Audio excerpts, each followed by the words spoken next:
man. Dude, that shit fucked me up yesterday. He said, we had lunch today, and he said, you remember a motherfucker? And I go, Jesus! And I don't think he knew why I said that. And then he was like, oh, yeah, but whatever. And then I go, ask Thomas if he remembers a motherfucker. I promise you, when you say, hey, you remember a motherfucker? He's going to say, Jesus! Dude, you know what that kind of reminds me of you saying that? I don't remember him saying it, but that one dude on TikTok, Jesus Christ! Oh, bro. Do you know he lives in Lubbock? Does he really? I was watching, he does a church here. He's trash, bro. Dude, I'm gonna be 100% on him. He's fucking trash. Really? Him and that other dude that goes with him. He's an artist. Mm-hmm. Trash, bro. Straight fucking trash. Because what they do, or oh, because they believe in Jesus. No, no.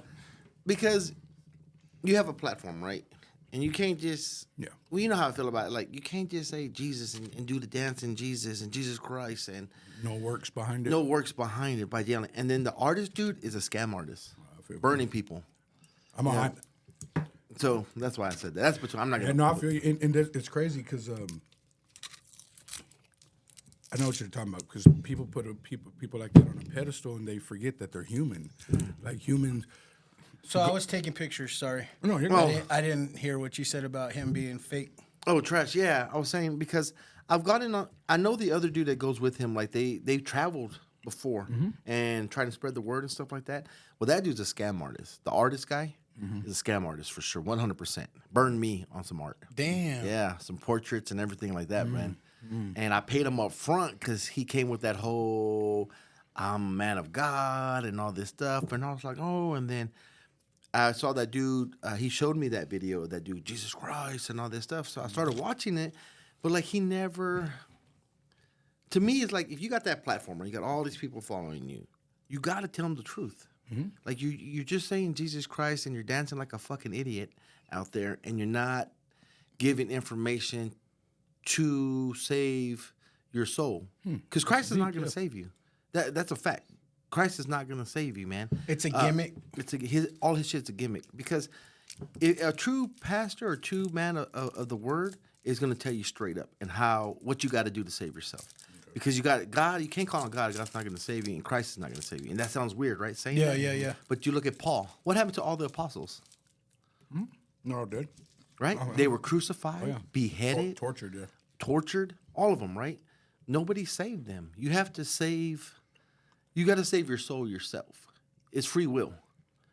Damn, bro. And think about it. Those people that walked with Christ, they walked with Christ, man. And yet they were still crucified after he was gone.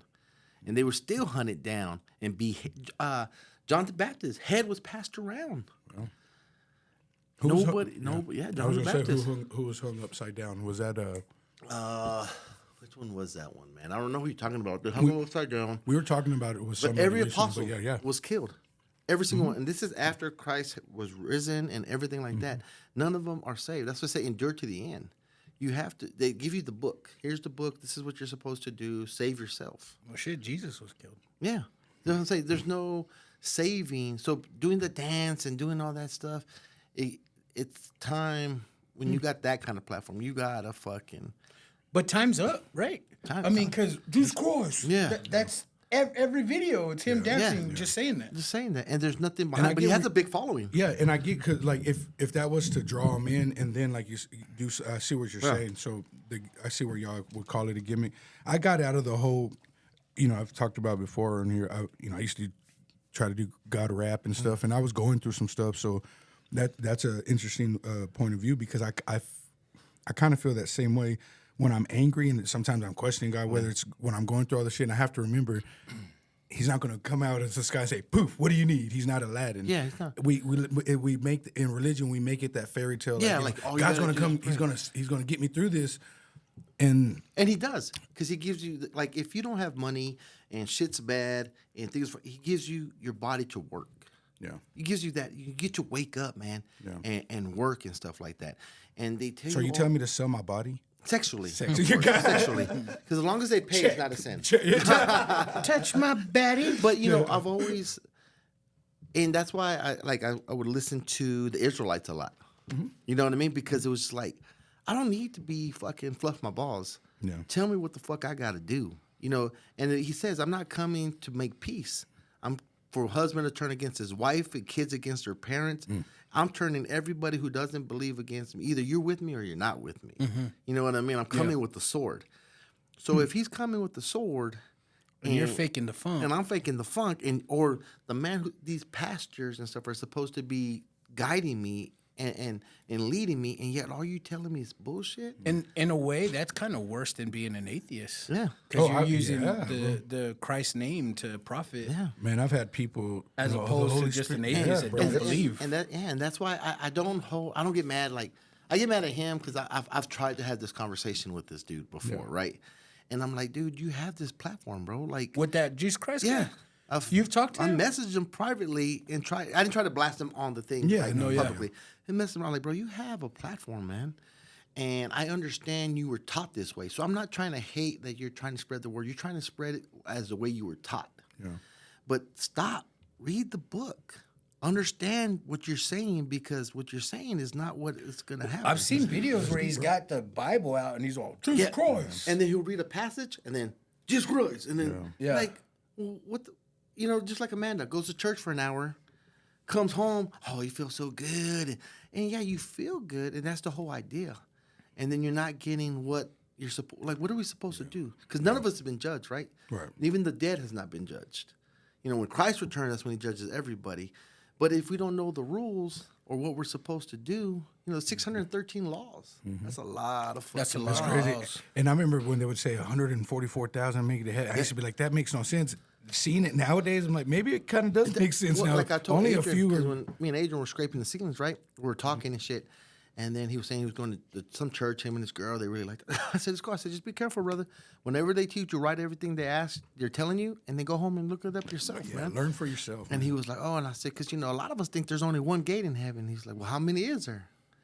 I said, there's 12 gates. He was like, nah, I never heard that. I said, yeah, there's 12 gates, man. I said, there's 12 angels guarding the gates. I said, there's names above the gates. They're only allowing 12,000 people per gate to enter. That's 144,000 people. What about the rest of us? That's what it says. Only 12,000 people per gate. And those are all the children of Israel. The Jews believe that. Because I don't believe they're the true Jews. But the practicing Jews, they 100% believe that. That only them, it's a bloodline. And even Paul says it, you know, in the adoption. When you get into religion, that's when it goes far off. It's all Christ didn't have a religion. Yeah. There was no religion in the Bible. It was all for money, right? Yeah. Religion is restraint. Yeah. It's like Catholic, the word means universal. Like, what's that religion there? You get 17 or 72 virgins in heaven? Sign me up. Is it Buddhist? Muslim. I thought it was Muslims. Oh, right? Muslim. Yes, I think so. Or something. I mean, come on. Well, hell, look at Mormons, man. You know, we used to jokingly say my dad was a Mormon because he had girlfriends on the side and shit. Sister wives. Sign me up. But,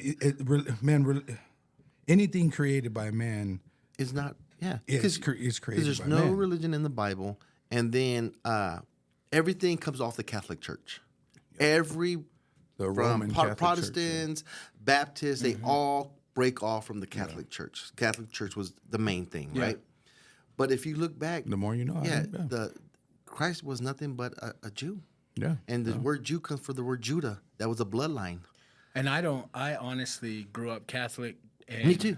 And die hard, like my grandparents die hard Catholic. Oh, yeah. And to see like the Vatican and what they're fucking holding, the information that real, they're brother. hiding from all of us. And it's because it's control. Because if we knew the truth, it'd be fucking crazy. That's the word, man. bro.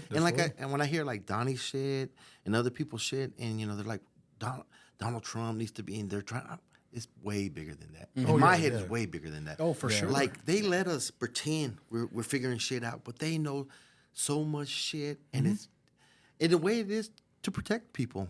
Because think about all the fucking crazies. If you told them there was more land, Well, that's the thing there's more shit. that I say too is like, it's kind of good because we probably couldn't even handle the truth. That's the fucking honest to God truth. We couldn't even fathom the truth. And just to think, you know, when we were young, we knew like something was off with the JFK and Martin. You know, those little conspiracies, and then it built into now. It's like we're not those young, naive minds anymore.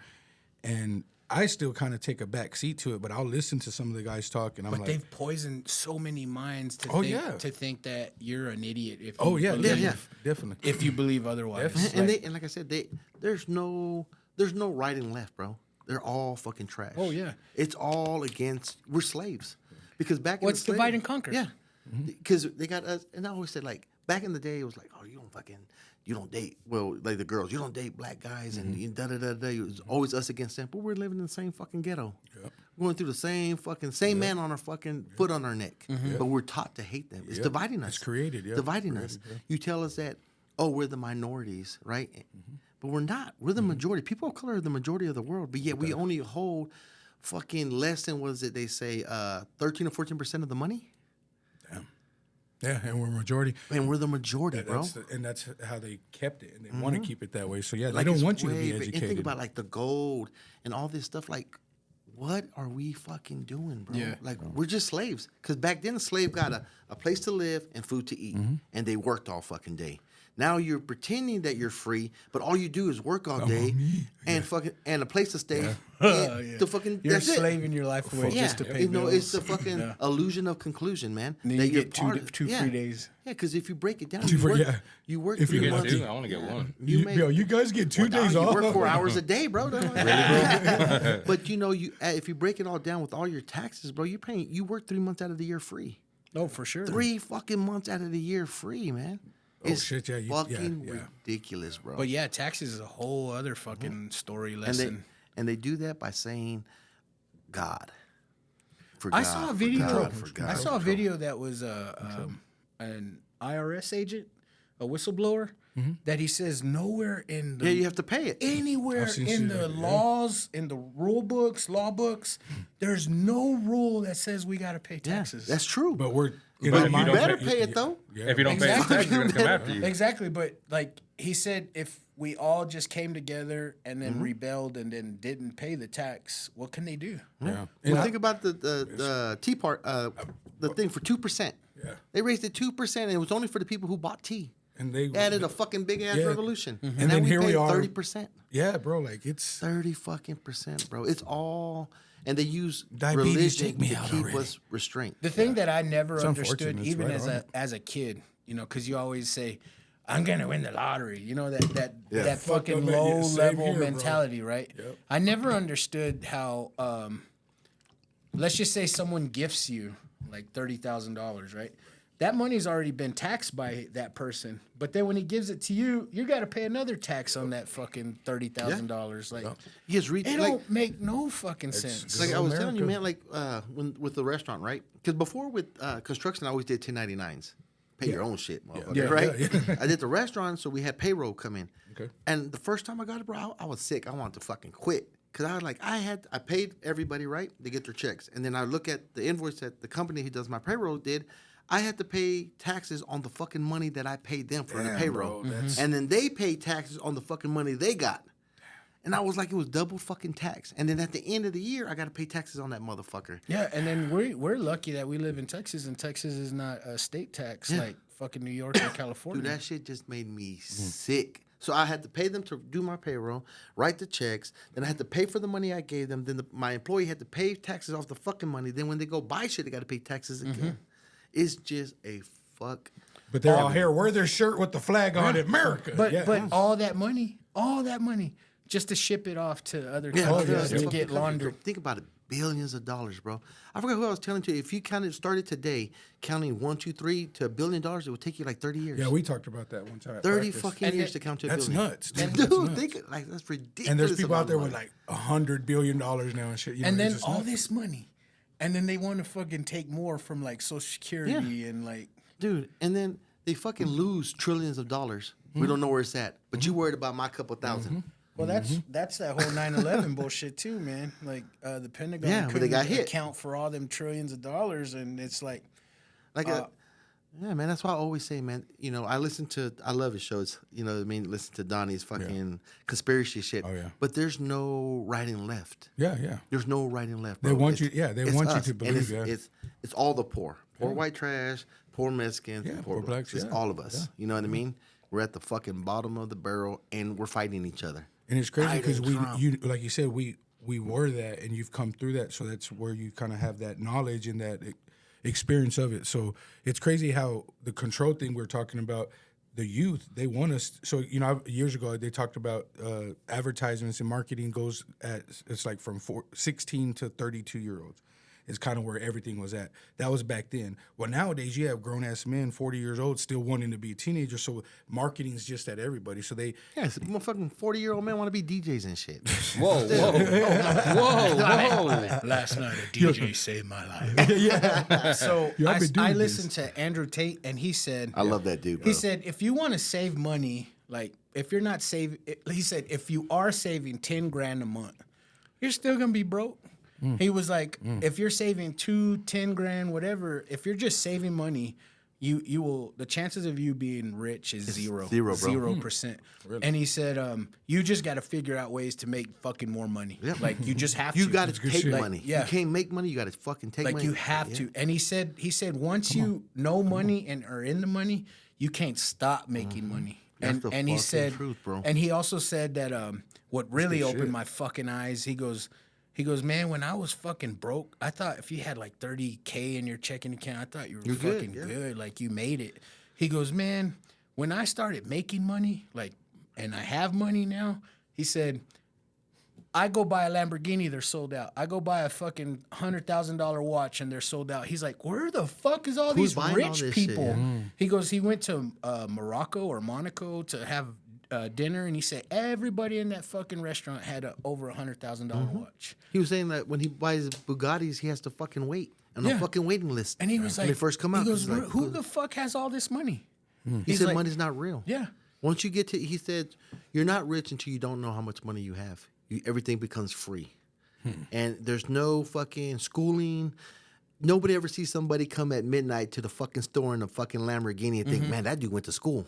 No, that motherfucker fucked the system somehow, learned to play the system, Good shit. and get the fucking money. And that's what he said. He said, if you want to be rich, you need to position yourself with people that are rich. Yeah, that's he what I goes, always there's say. no other fucking way. You hang out with people that are all about making fucking money and making moves, you're going to learn. Just like he tells about the ice cream. He's like, if you're sitting around motherfuckers, even if you don't want to know anything about ice cream, you sit in a room with nothing motherfuckers to talk about ice cream, you're going to pick up shit. Yeah. So if you surround yourself with people who are all about fucking making money, listen, pay attention, man. Because they're going to you're going to learn shit. Like, I used to think, man, shit, man. like you're saying $30, $40, $50,000 in your account, you're fucking good. It doesn't mean shit. Ain't shit. And if it's just sitting there, you're not making no fucking money. You're losing money. Because that dollar is Because the bank fucking losing. is fucking using that money. They're making money off your money, and the value of your dollar's dropping.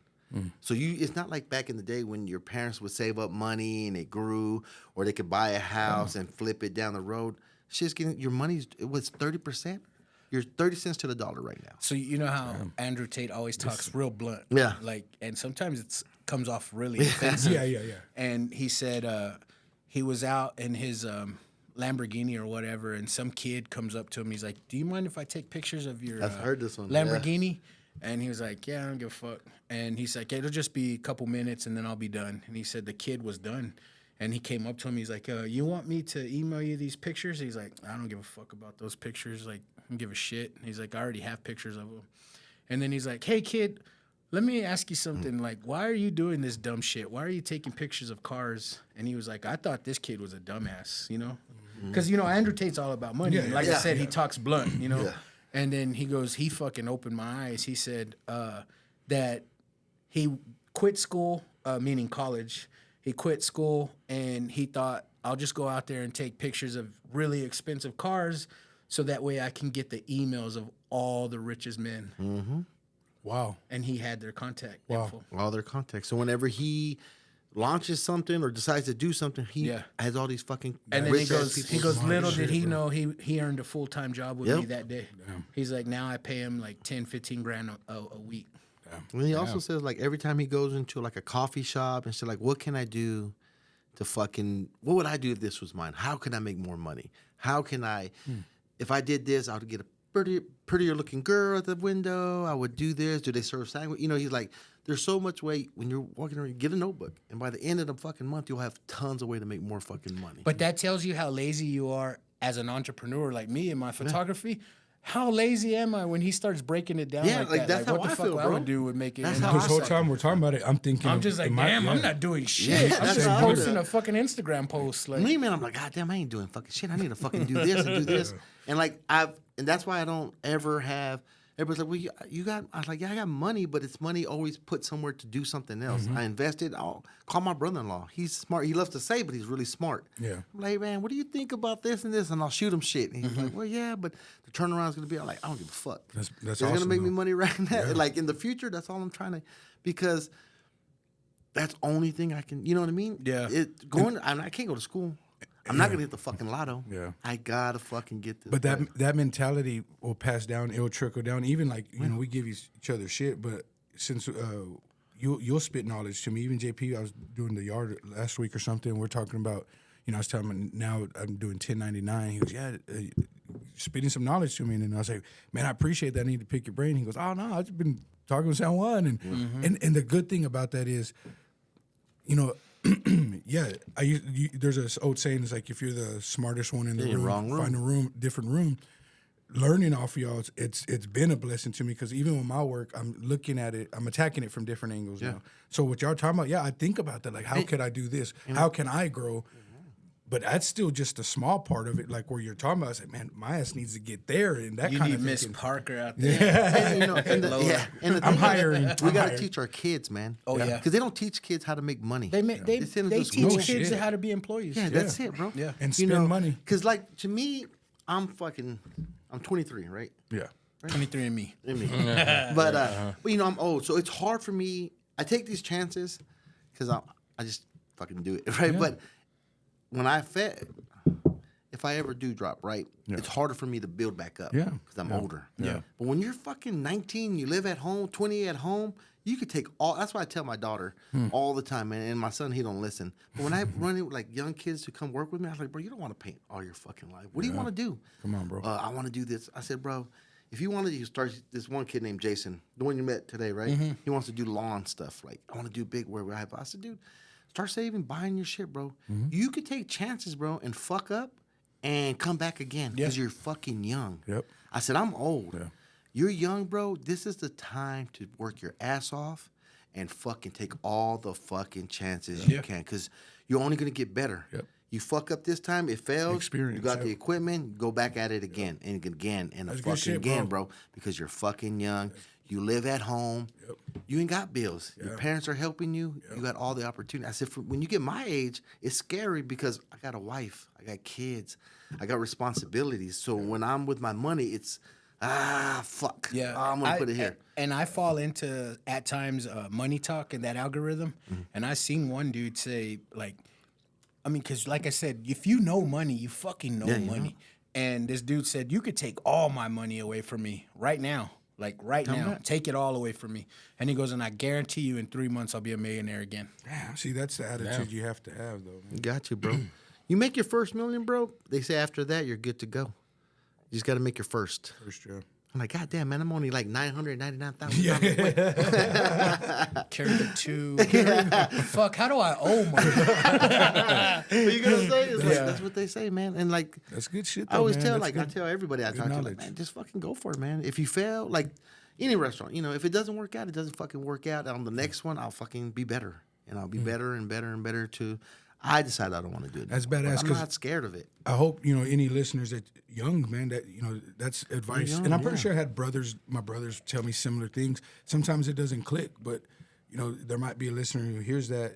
It might be one of us here that just, it connects. And, yeah, you got to surround yourself with people that are going to help you grow. You know what I mean? And don't get, don't be a pussy, man. Somebody Yeah. tells you some shit, hey, you're fucking up. Oh, okay, what happened? You know what I mean? Yeah, take that. Yeah, take that. Listen what they say. Don't, I mean, For real, you bro. can't tell a homeless dude can't tell you how to buy a house. Motherfucker ain't got a house. But if you see a dude successful and he's fucking doing shit and he tells you bluntly, like, hey, don't be a fucking puss and get your fucking that's where you're going to grow. okay, But in a way, a homeless dude can tell you how to hustle. Because God Dude, dang. I'm gonna tell you, a crackhead can come up with $20 fucking Fuck dollars yeah, a day every day. and you can't come That's up with gas dedicated. money, nigga. Bro, that's kind of you gonna let that crackhead out hustle you? That kind of what saved my life, bro. When I was going through my shit, sitting there, I was like, man, I used to try to sell weed, and I was horrible. I've told the joke, but I was sitting there, and I thought to myself, man, I had cousins, I had people that I've known. I'm not in there. It's a meme, but it's like if a crackhead can get up every day and hustle and do what to get what they want, quit making excuses. And I told myself, you better go get a fucking job. But those are the old crackheads. These new druggies, bro, can't do shit, bro. Yeah. When I was young back then, you get a crackhead, boy, fix your car, cut the grass. That's another thing I don't understand. How did we come up so disciplined? Yeah. Like parents whooping our ass. Because you need that. How bro. did we fucking raise a generation of sissies, man? I think it's because we were raised so hard.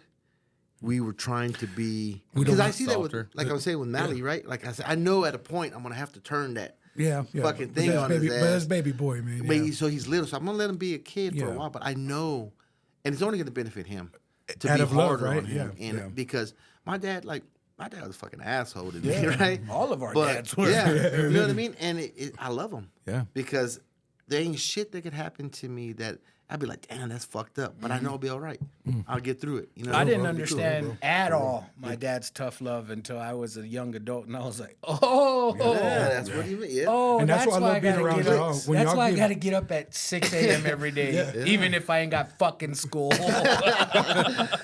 Thank you, Dad. I understand that. It is, Yeah. man. Like, you know, my dad used to always say, you'll understand when you have kids. Yeah. You understand when you got your own family. Yeah. You know, why I'm so tough on you now is like, I get it, man. Like, there's days I don't feel like getting up. Yeah. I don't like to get up every fucking day early and go work all fucking day and then get home and Amanda wants to go out to eat. Oh, fuck, man. I've been in 103 outside all day, but I got to take her out to eat. That's badass, bro. I got to do those things. And because, you know, Salute to that. the though, day man. that you don't get to do it, then what? Come on, brother. Yeah, and those things you got to remind yourself those things. You know, you're privileged to be able to take your lady to go eat after busting your ass off. And Because who was I? Was I telling you? But that's our mindset, though. Oh yeah, dude, Because we're built there's a different. lot of different mindsets out there where it's like, I should come home and food should be cooked. oh yeah, You know what I mean? society Yeah, will tell you that. And now make the effort. Like I get, there might be some days when it is 103 and you can't. And the relationship you have with your girl, maybe we can. Yeah, but see, that's got to be compromise, your but- girl too, though. Like if she knows we ain't got money, Yeah.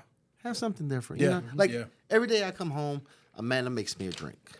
Every day, right? Nice. She's like, "What do you want to drink?" And she'll get my cup of ice and stuff like that. And dude, That's I said, love. I'll tell you that right now, bro. I don't need you to say I love you. I don't need you to do shit. I'll go back out there and fucking work some more because that just shows you appreciate everything I just did. And it's just a fucking Coke. It's a Coke in a cup, and it's just like, damn. But when you come home and it's just like constant bitching and it's not enough, and you're just like, man, what the fuck? How do you win? How do you win? How do you just fucking win, Get man? so stressed out. The show hasn't officially even started, shit, my and you're bad. dropping some shit on me. No, bad, bro. I mean this, bro. In the back of my mind, a lot of stuff you're talking about, and I say it's for. I pray for some viewers, listeners, and stuff out there.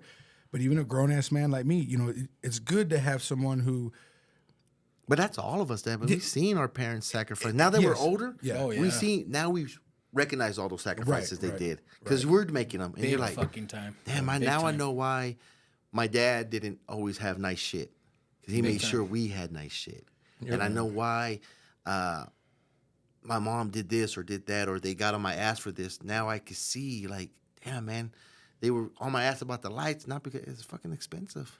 Shit adds I up. think that's why my dad left. Food and My dad's all. I see why my dad took I off. don't know if I ever told this story. Maybe I have. Maybe I haven't. But y'all guys know my love for sneakers is unmatched. And there's a lot of sneakerheads out there that know. But YFL was coming, and I didn't have it, dude. Like, because, you know, sign-ups, you need the money up front. Oh yeah. I didn't fucking have it. So there was this Jordan that was tracking at the time that sold for good money. And I put it on Facebook. Like, hey, man, I'm selling this pair of Jordans. They were used, but they were still... When I use my shit, you can't tell. But still, they were used. You're so sneakerhead, bro. I No couldn't crease. say... You still got the box. For sure, though, but I couldn't say it was dead stock. What Yeah. I'm getting at, I couldn't sell it for like the full amount. So this dude fucking like bartered with me, and I needed the fucking money, bro.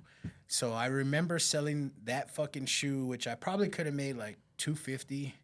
I remember selling that shoe for exactly what I needed, $120. And then I took that money, gave it to my wife. We registered our boy for YFL, and he won the Super Bowl that year, right? Badass. But all that shit to say, like, I sacrificed that fucking shoe. I still think about that. Like I can go buy another pair. I want my shoe. Yeah. You know what I mean? It can't be replaced because I never buy shit to sell, to trade. And good for you. I had to sell that fucking shoe. And I think back now and I'm like, would it mean something if I rebought it? Because it hasn't released at all since then. There were the Laney 5s. And they've never released, only that one time, I think in like 2013. But were they yellow and blue? And yellow, Yeah. And like I said, I can rebuy them, but I don't know if it would be the same. Be the same. It wouldn't be the same. Yeah. And I think you have a lot more. I mean, they're dope shoes. Melly has some, but I think you hold a lot of value to it because you didn't have to sell them. Yeah. You did it out of love. Yeah. You know what I mean? It wasn't like because we just can't this time. You know what I mean? A lot of dudes would have been like, we can't do it this time. And I had way too much pride. Or go ask somebody To else. ask- to would ask my somebody. mom or to ask somebody. And you were for like, money. you know what? I'll get rid of these shoes That's for a da- exactly what I Yeah, need. that's You a know what I mean? dad move right there, bro. That's a You straight know up what I mean? dad move, brother. And I pray that there might down the road your boy might talk about that same Super Bowl one time. You're gonna remember. Yeah, your I don't shoes. think he knows. Yeah. And I don't think he'll ever know. And you think too, man, like, what about all the shit our parents did that we didn't know? Exactly. You know what I mean? Yeah. You know, you're like all the fucking sacrifices You're right. that you did. And that's why I am a mama's boy to this day, because I remember sometimes, when we first moved to the Jackson area, when we moved in, my mom was scared of gangsters, right? So she thought we lived in Los Angeles and the damn... she saw Hey, JP man, Lopez. that's what she thought. All his brothers and shit. So I remember when we first lived there, like the first week, we were all on the old school water beds, and one night, I'm crashed out, ready to go to school the next day, excited, but I wake up in the middle of the night to go take a leak. And my mom's, country, doesn't cry, doesn't show emotions, and I see her smoking a cigarette, but I see her crying, dude. And that moment stood with me way back then too, because my dad was Superman, but my mom was like, Queen Elizabeth. Yeah. So, nobody could fuck with that crazy white lady. And to see her going through it, well, man, as I went through my shit with bills, not that my kid would ever see me cry over that, but when you're in that dark moment, sometimes and no way out, but she just figured it out. So like when my mom. Deaf, she's legally deaf, she can't smell. After a divorce, my dad left her with 3 kids. She put herself through college, became a nurse just for her kids. Yeah. You know what I mean? So that I hold her on a high. That's hustle. Oh yeah, bro. Yeah, to this day, she's retired now. She has 8 fractured bones in her back from all those years of just taking care of other people's the patients. Just bending over And to taking care of them, bro. And she'd clean their ass for them, especially people that were paralyzed and stuff. Yeah. That she got into that because she got in a car accident one night. She was a nurse, used to work 6 days a week. One night, she went to Petersburg with some friends, got drunk. She said she wasn't too drunk, but she was just tired from working a 12-hour shift. On the way home, fell asleep. So she woke up, she had hit a family head on. Damn. And by God's grace, nothing happened. It was 3 daughters, a husband, and a wife. And I was. She was just tired. Tired, bro. But she was like, man, she was trying to tell the nurses and everything, I'm a nurse, but they were treating her like shit because she had just hit a family. Yeah. So that moment changed her life. 1, I became her designated driver, but 2, she said I will never drink and drive again. And she was already a LVN. She went back to school to become a therapist, basically for people who are paralyzed and shit like that. I'll always hold her to a high regard because she found a reason and said, I'm gonna go get it. It took me years. I was lazy. I tried to sell weed and hustle and did all the shit that I know I wasn't supposed to do. It took me to go through a deep, dark moment to get my shit together. So when you talk about the stuff you're talking about, it still motivates a person like me. You know what I mean? You've got to, though. You got to. You've got to go through that darkness. Oh, yeah. To get to the sunshine. Yeah, man. and to also appreciate Project Pat it. says. Yeah. What his song, you got to have the rain with the. How does it go? Man, I'm going to look it up, bro. That's a dope The ass DJ song. don't know. I know. Dude, He's like, I'm not on the clock, He goddamn got it. to ask his phone, play. Hey, while we're here, shout out, bro. Thank you. It was a small venue or small thing for my kids, but man, you did your thing, brother. And Thank you. they've talked about it on the show, and I know, like, you asked me what was your girls' one. I was like, dude, it's like your family. Snow 90s. cones. Yeah, snow cones and Giorgio's pizza. But no, I just told them to play some jam, and my cousins still talk about it, man. They're at the table getting down, but I appreciate you, homie. I mean that. Ain't no problem, bro. I had plenty of fun out there. Yeah, I see you get more and more gigs. I see you posting and get that shit, brother. Oh, I was like, is it? It was paying through your headphone. Yeah. Was it really? You're all Oh, listening. because of that, huh? Yeah. You're listening to I 3T. didn't put play on it like that. But I was trying to find the It's a lyric. Sunday night slow. Do you remember 3T? I would do anything. Oh yeah. I wanna- Oh, shit. Hold on. I used to hold write on. those It's at the lyrics. very beginning. For all my And girlfriends. send it. To all my friends. Oh, yeah. What? We waiting. I know. Just sipping on some. Yeah, You gotta know take what? the good with the bad. Dang, how's it go? You know what? I never was a Project Pat. You didn't fan. like 'em? Nah.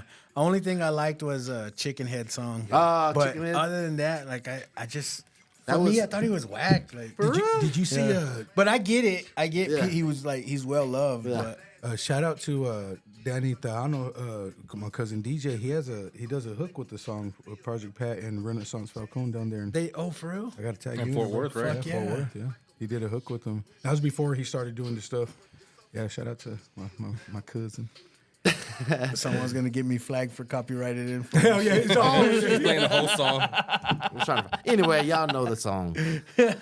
maybe Project Pat will hit up the show. Ah, Be like, hey, nice. folks. And I just said he's whack. He's like, what the fuck? Well, you he say? No, was. Project. I'm here to fight. I'm here to fight. Fuck Man. damn, aren't you old? Let's start the show. John Area. Media. I'm about to tell.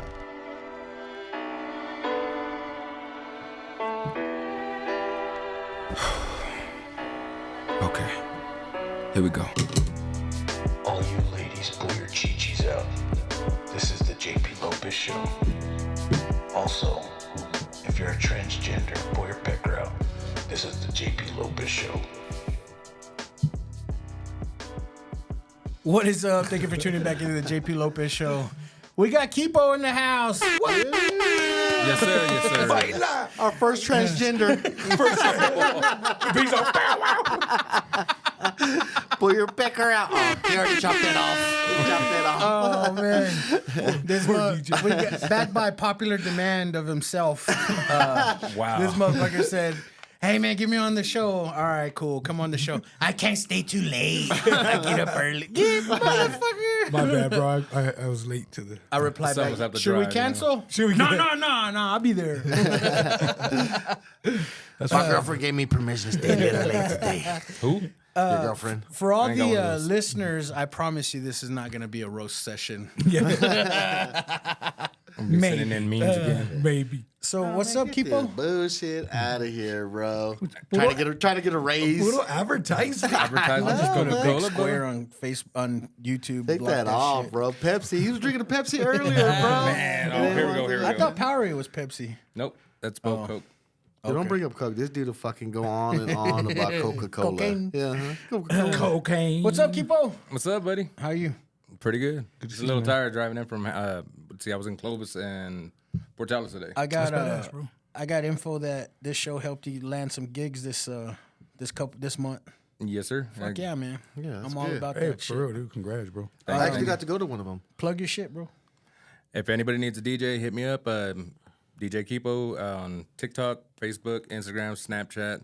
And if you want to just hit me up through the phone, it's 806-441-0491. All right, guys, and that's it for That's Keepo. That was good. That was good. I liked it. Hey, good job, man. Good job, bro. I know you can't stay late, so Your next guest. But I actually got to see him perform at Thomas's daughters. Yeah, man. Oh, He- fuck good yeah. stuff. Yeah, bro. it was fucking really good. He did really Yeah. good. We like to fuck with him and shit like that, you know.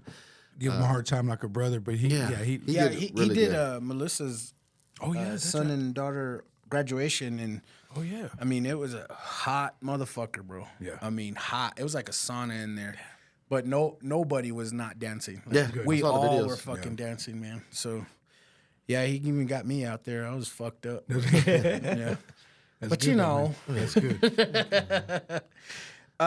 so we'll fucking get into it, man. I got some topics that I wanted to talk about, and Thomas, I'll ask you first, man. How do you battle temptation, man? Man, that's a good question. In my younger years, it was different. You know, temptation. You know, I kind of just always like, fuck it, you know, I'll deal with the consequences later. But now, kind of what we were talking behind before this thing started, I try to think of, I go at it at different angles. I think of the consequences of the temptation, whether it's cheating on my diet or you know, whatever it may be. I think Cheat on your girl, bro, not your not your barber. cheat on my Yeah, that's definitely Very true. Or you get a haircut like mine. I should have cheated on my wife. No, but yeah, I think of the well, you know, the consequences, whatever the temptation may be. You know, whether it's, you know, doing something stupid. I think of, you know, maybe that's the maturity that we have now. But in my younger year, I didn't always think. But I kind of had that conscious. So I just try to listen to that voice in my head. You know. The voice of reason? The voice of reason, yeah. And not the other voices. Some of the other voices tell me to do nasty things. When I had, man, I just went blank. I had a guest on here, and we kind of talked about temptation, and he said praying.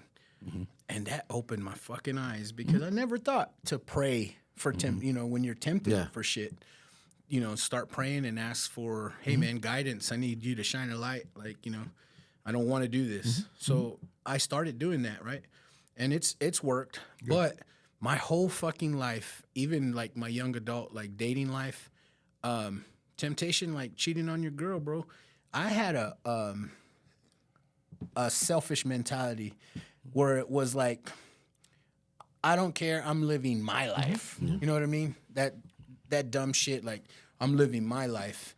And it wasn't until like I got real serious with my wife while we were dating when I realized that's morally wrong. I don't want to be immoral. I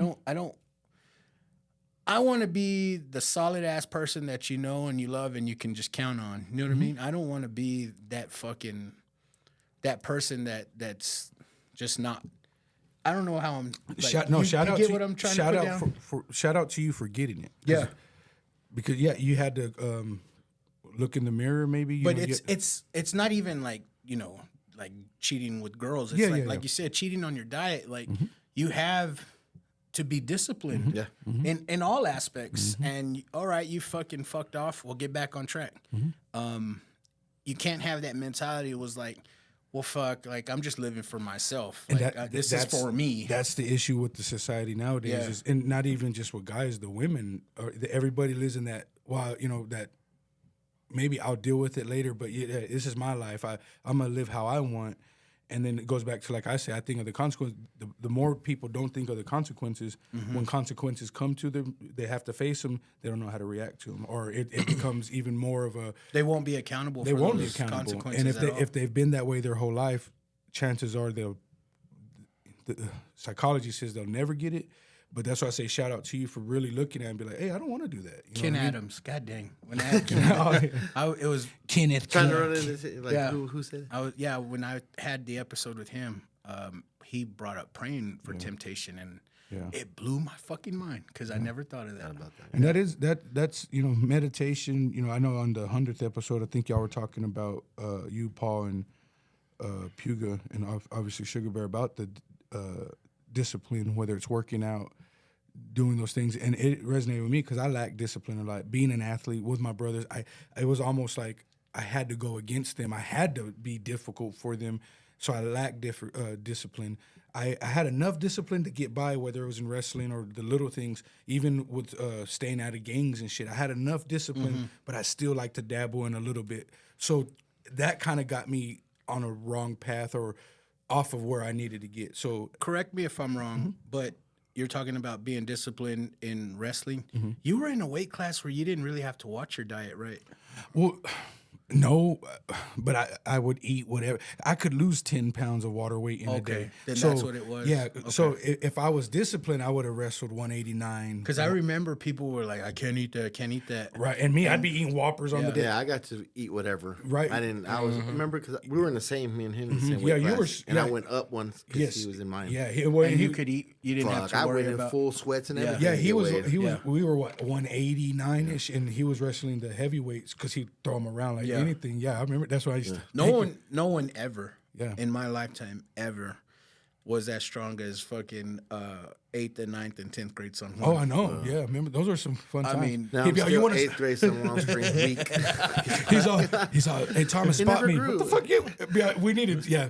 But yeah, that discipline, man, I lack. But as I've gotten older, I display it more and more. I think in the work that I do, like how you say, sometimes we don't want to get up in this heat and work. I have no fucking choice now. But 15 years ago, I would have been, I'll deal with it later. You know, I'll go try to make this quick money. But you said something earlier. You have to go through those things sometimes to appreciate where you're at now. But shout out to myself too for getting it. You know, like I said, we have to get it. The temptation comes in all things like shout out to Thomas. Bullshit. Come on, yeah. Bullshit. you know, sometimes you think temptations like drugs or females or stuff like that. But it could be little things like if you know financially you can't do something and you fuck off that money anyway because you want that quick. Because you deserve it. You deserve it. Or, man, I've been working hard all fucking week or last 2 weeks, bro. I need to go buy me these shoes or fucking go do this. And it's okay. I deserve it. And you justify it by saying you deserve it. But you got all this shit you got to take care of. Yeah. You know what I mean? And that temptation of that brief fucking thing of satisfaction. That's true, too. You know what I mean? And have it and then you do it and then you feel like shit after that. Because you're like, man, it was great what I had, but now reality's back. Consequences. And all that shit I still got to take care of. And then is that person strong enough to be accountable for? Yeah, and they don't make an excuse. A lot of people do, and I was guilty of it too. Yeah, I feel like guilty. before I would fuck off. My dad would pay me Friday, Saturday fucking morning. I was trying to get a draw for next week's paychecks. You know what I mean? Like, because I would fuck it off, and I knew he could bail me out. You know what I mean? He bailed me out, but I knew I had shit to pay, like the car. Or the fucking insurance on the car or my phone. And I'd be like, fuck, man. Hey, Dad, you think you can, I promise I'll be here. And then I know I'm probably not going to miss a couple of days. That's when he don't want to fire me because I owe him money. He's like, I can't fire this motherfucker. Yo, I'm going to play the system. I'm going to play the system. He still owes me 3 weeks. But you know what I mean? So it's that brief of, that temptation of just that brief, you shouldn't do something. Yeah. Because you're like, financially, I can't do it. And because you have responsibilities you got to take care of, and those little brief things, it adds up. Man. I can vouch for being a big old fatas. I mean, for real. Like I was a big fucking whale, and you're right because I would try my half-assish ass off to diet, and you're right. Like I'd fucking see a fucking Little Debbie snack or whatever, and I had already been half-assing my diet, but then I would be like, I deserve this because, I skipped out on, or I ate healthy, blah, blah, blah.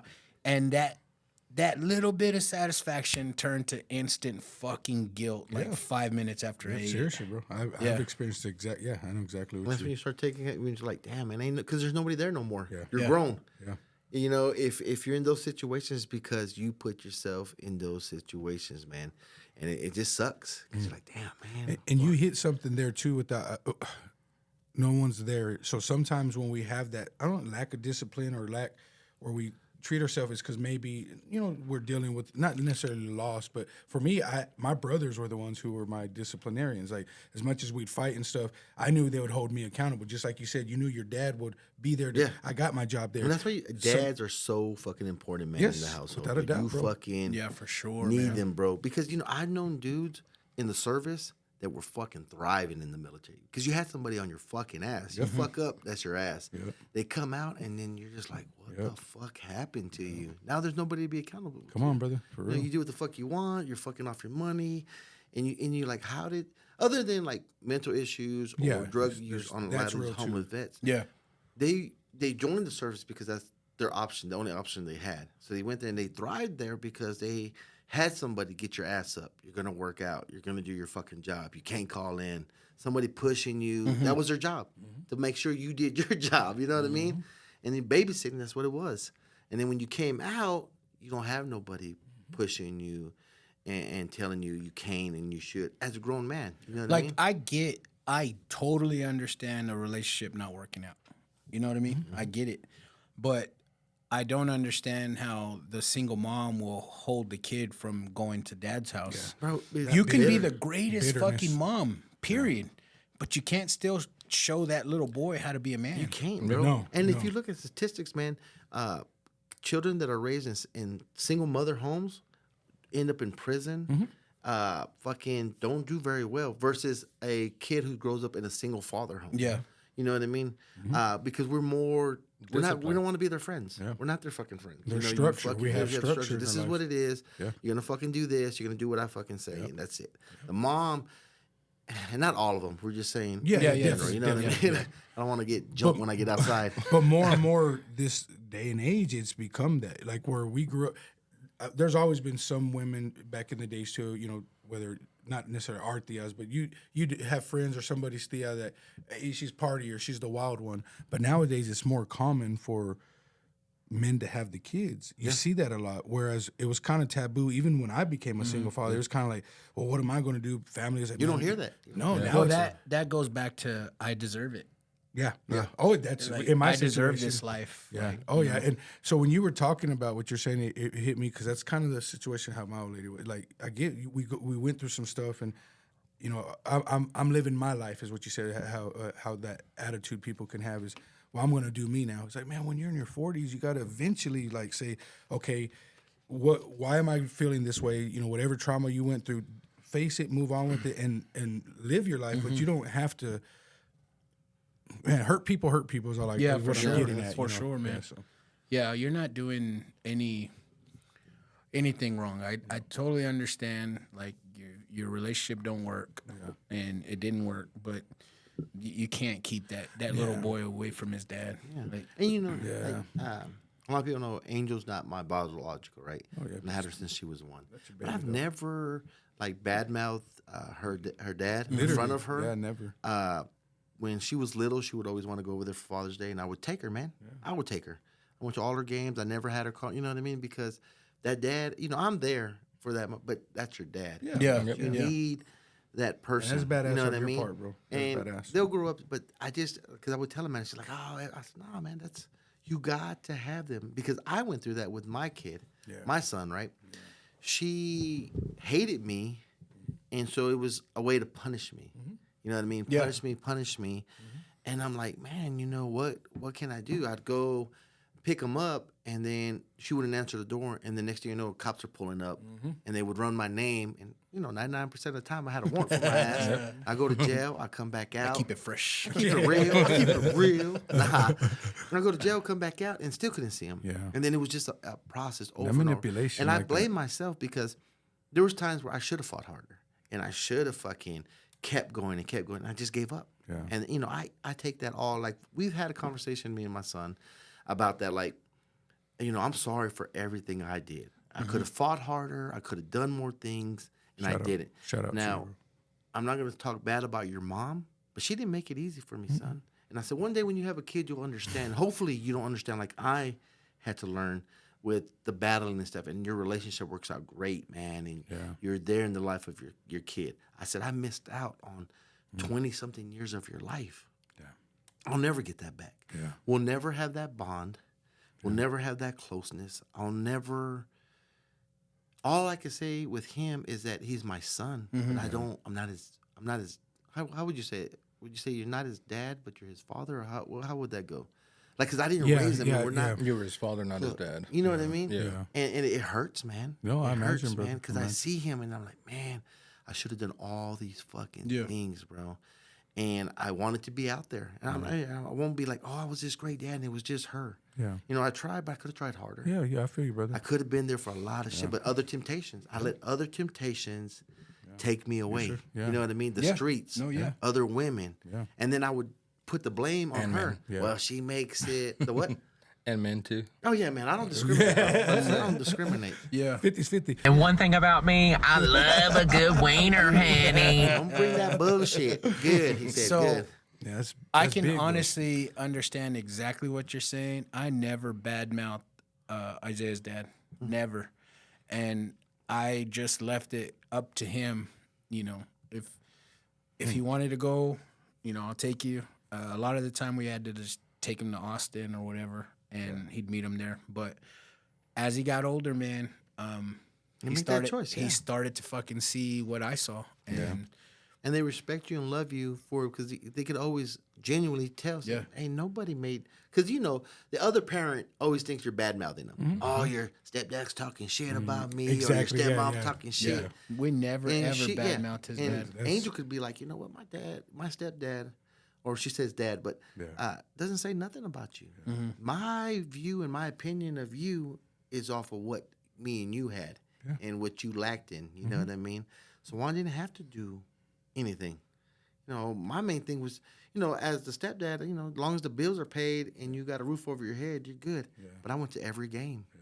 I didn't need Amanda there. Yep. Be like, oh, I'm going with my girl because And also, we're talking shit about the mom holding back from the dad. Well, dads are a piece of shit too. Yeah. And There's a lot of moms out there that doesn't hold them from the dad. Oh yeah, they just don't Dad come, don't bro. give a shit. They don't give a And two even- shits. Or bro. you hear them say, "I gotta babysit my kids this week." but that pisses And me you're off. like, when I bro, hear that. you babysit? You Your don't kids? babysit Yeah, your own they're your bro. kids, man. Yeah. And I could admit when I first went through divorce, I was hurt. So I had my bitterness where I was like, of course, their mom did me the favor. She didn't want shit to do with me or the kids. So naturally, I'm going after her, trying to get her to see my kids.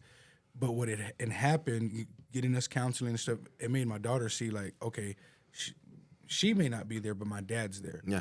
And I'm not perfect. I talk shit about the mom. That was kind of the issue.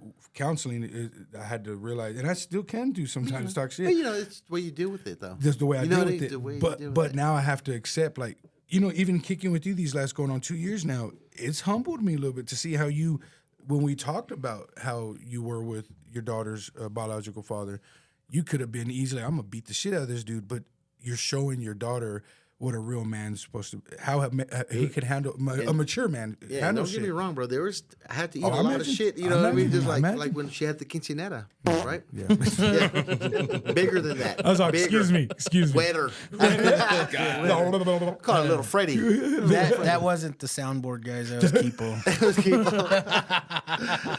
Sorry, guys. He lit a little queef. So we went off topic, man. But how do you battle temptation, bro?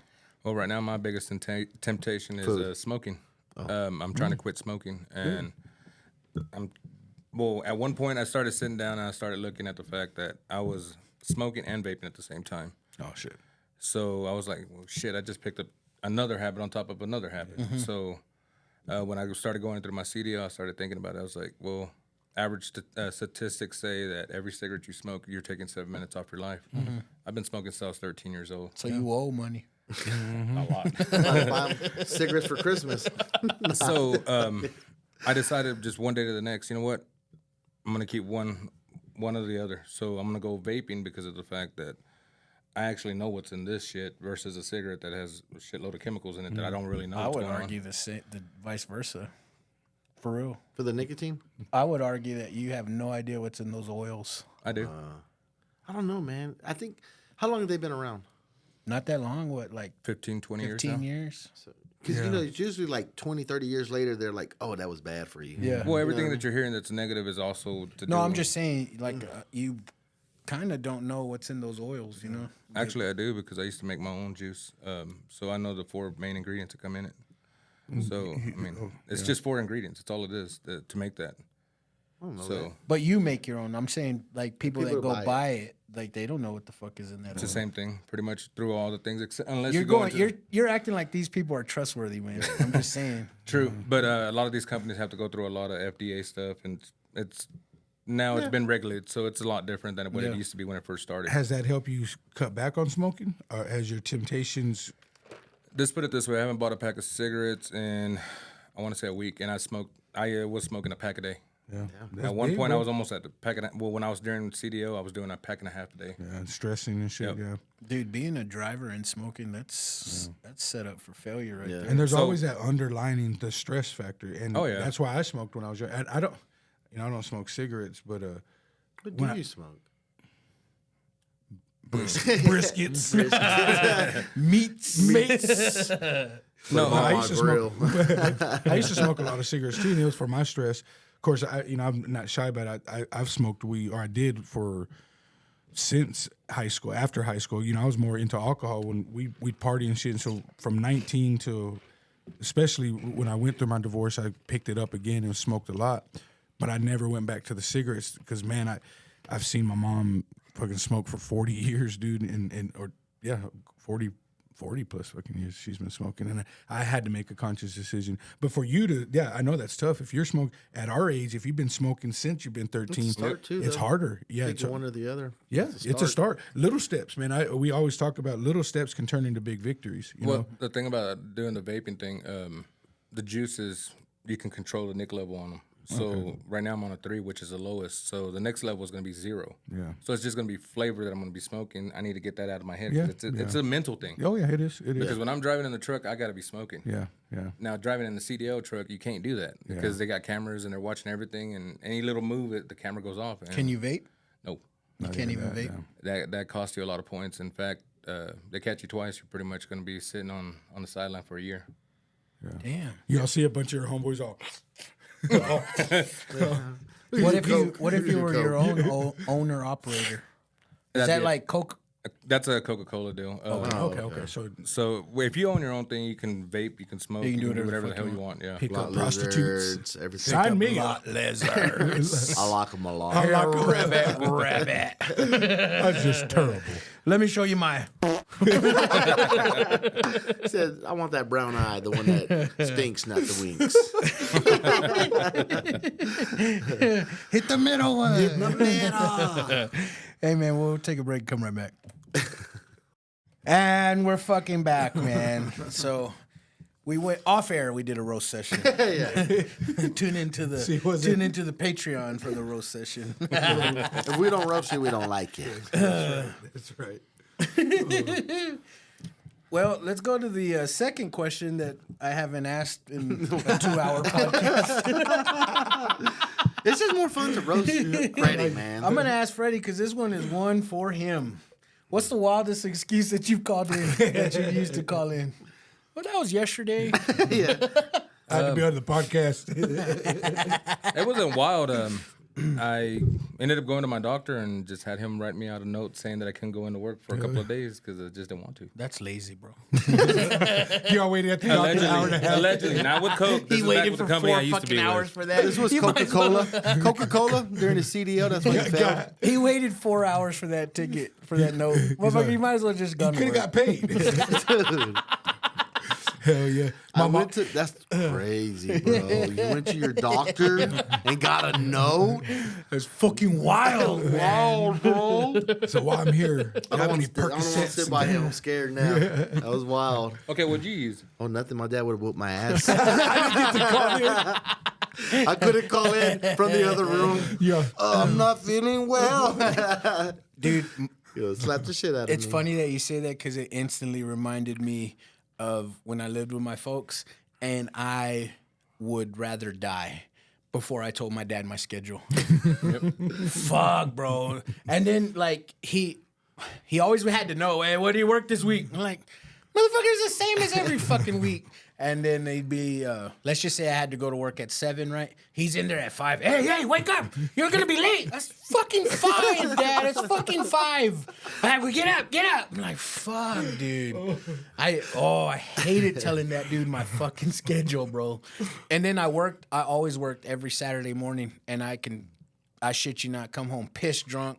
Count on at least 2 hours of sleep. Nope, my dad's gonna wake me. Hey, you're gonna be late. Like, leave me the fuck alone. Just let me call in one day, man. And then it would turn in, because he knew I'd get pissed, but it would turn into, hey, wake up, I made breakfast. I don't want that fucking breakfast. It's a trick.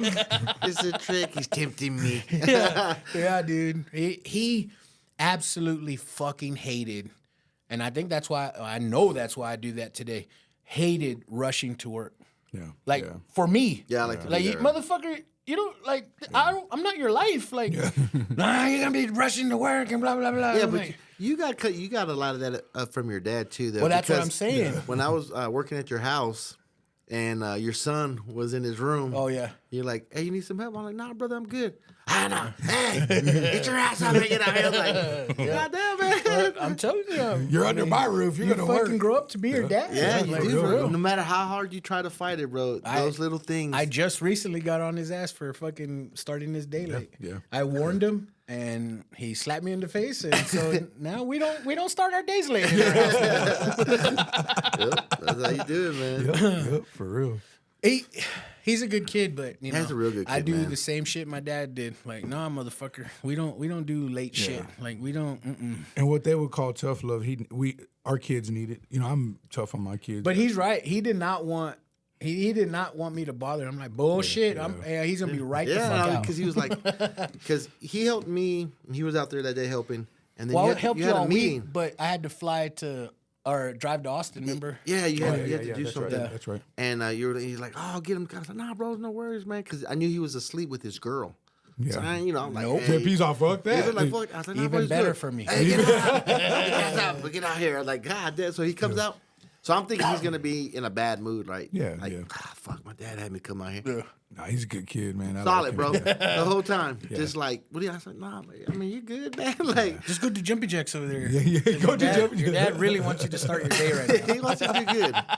I'll tell him you helped Here's me. some motivational speeches, bro. I don't know what to fucking Go listen to Andrew Tate in your car or something. So we come around, and then he's standing there, right? He's set to help, right? He's gonna help because he's like, my dad got my ass up. I'm gonna help.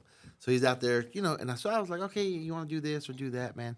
So he's out there, and then I get to a window, and I was like, hey, man, tell your dad, man, that he needs to get some check the ventilation on the back window, bro.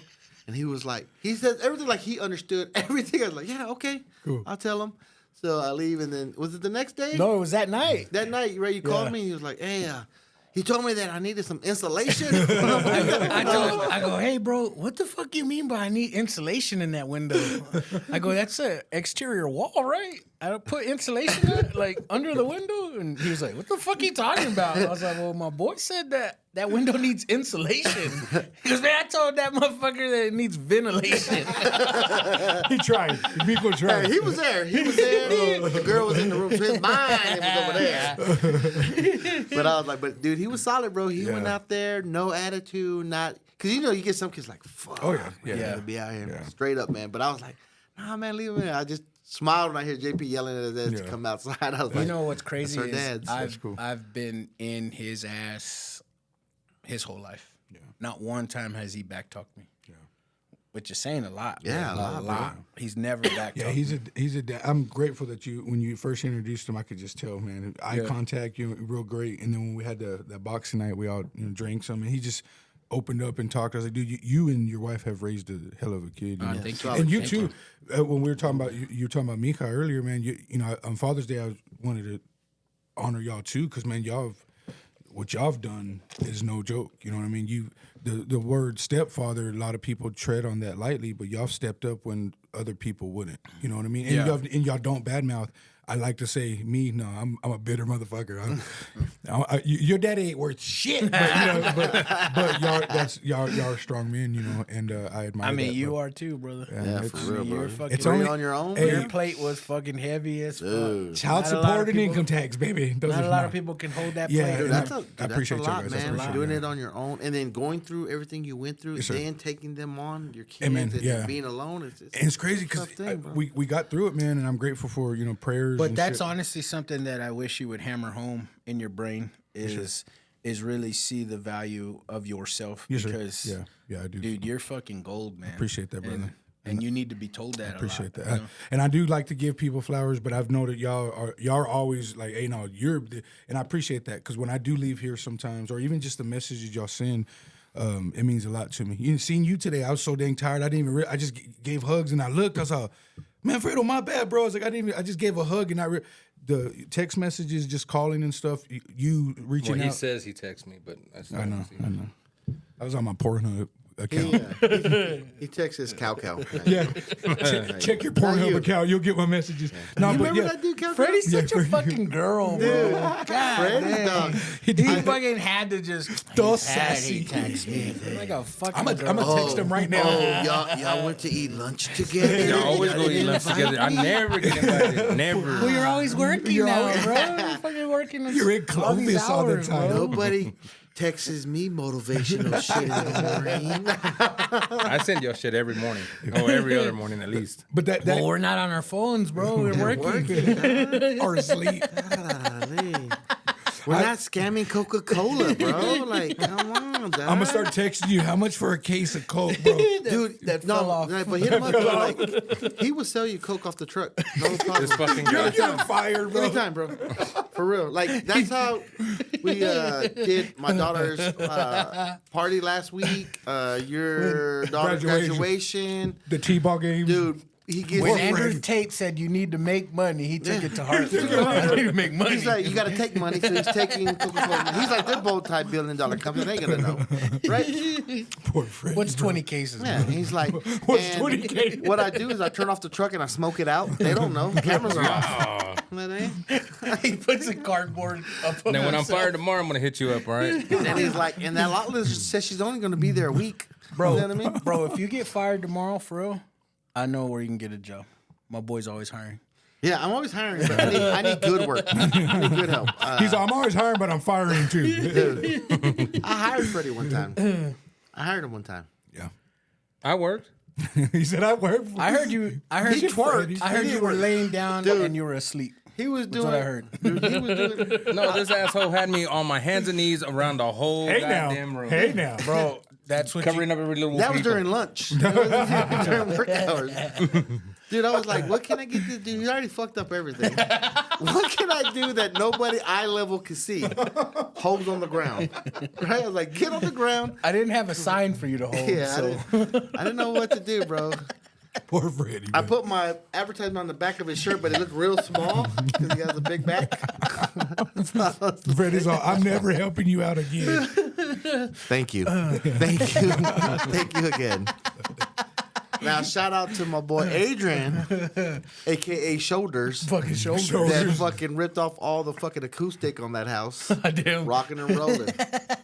He's all Hulk smash. I didn't tell you to take off the fucking sheetrock. Damn, bro. I mean, I like the fucking enthusiasm, but god damn, bro. You sanded it down to the insulation, bro. And I was like, dude, you did awesome, bro, but put your clothes back on. Put your clothes back on. He's all in a thong. He's like a warrior with these spears scraping these ceilings. Nah, but I'm gonna tell you this, bro. He fucking I'm gonna tell you this. got after it, bro. At least he wasn't recording selfies of himself. He was on the ground like this. Guess who got a new job? New side hustle. He's like this. Keep taking pictures of me. You see his thumb. Whatever. Oh yeah. We Don't And that you. is why you don't see me in the videos. put love no you. thumb pictures because he would love heart it. They give me shit pictures. Thomas will heart it. Man. I guarantee. I don't even heart He's people's like, stuff I'm a no single more. dad. He'll heart it. Damn right. It didn't get me no play, but I tried. Keep I all tried. I'm saying, bro, is if we stop giving you shit, that's when you should worry. Yeah. Like these motherfuckers don't like me no more. Yeah. We like you a lot, bro. I mean, We love you, man. that's why JP puts the transgender shit on his fucking intro, bro. That was for What'd you you, say? bro. Our Good for first you. transgender on the show. Yeah, first one. Everybody. Thomas, I know you got a wild call-in story, bro. Oh, I know you do. I have planned I used to make my ex-wife call him. Tell him I died. Tell him I'm not going to make it. So I was Show- like, I can't come in. I'm hurting. They But he needs drive his by him cutting the check. grass. I'm like, But oh. he needs his check. Is it there? can my wife pick up my check? I'm dying. Hey, No. do people still make checks? Do you do? No. It's all Just direct for the deposit. restaurant. Okay, yeah. Payroll Restaurant I checks. So yeah, no, we do. I haven't seen a paper check in forever. Ain't you Anyways, still- what's your story? Whataburger does. I know for my kids and shit. My mom had to. I thought about this because we were going to talk about it on one of the episodes before. But my mom, being a nurse, she had got an award for like Nurse of the Month or some bullshit, and she had a. You mother. Yeah, so I called in at my old Scarborough's when I said that she's deaf and she can't hear what she can't. But they needed me to go up there to be her ear so I could listen. And my mom didn't give it. She got her certificate and they gave her like a Harrigan's. She took us to eat, but yeah. What was that black girl that The interpreter. that fake sign language? That was Thomas. I was all, Gang sign. I was all, "Paka." My mom's all, Tommy, what? What did they say?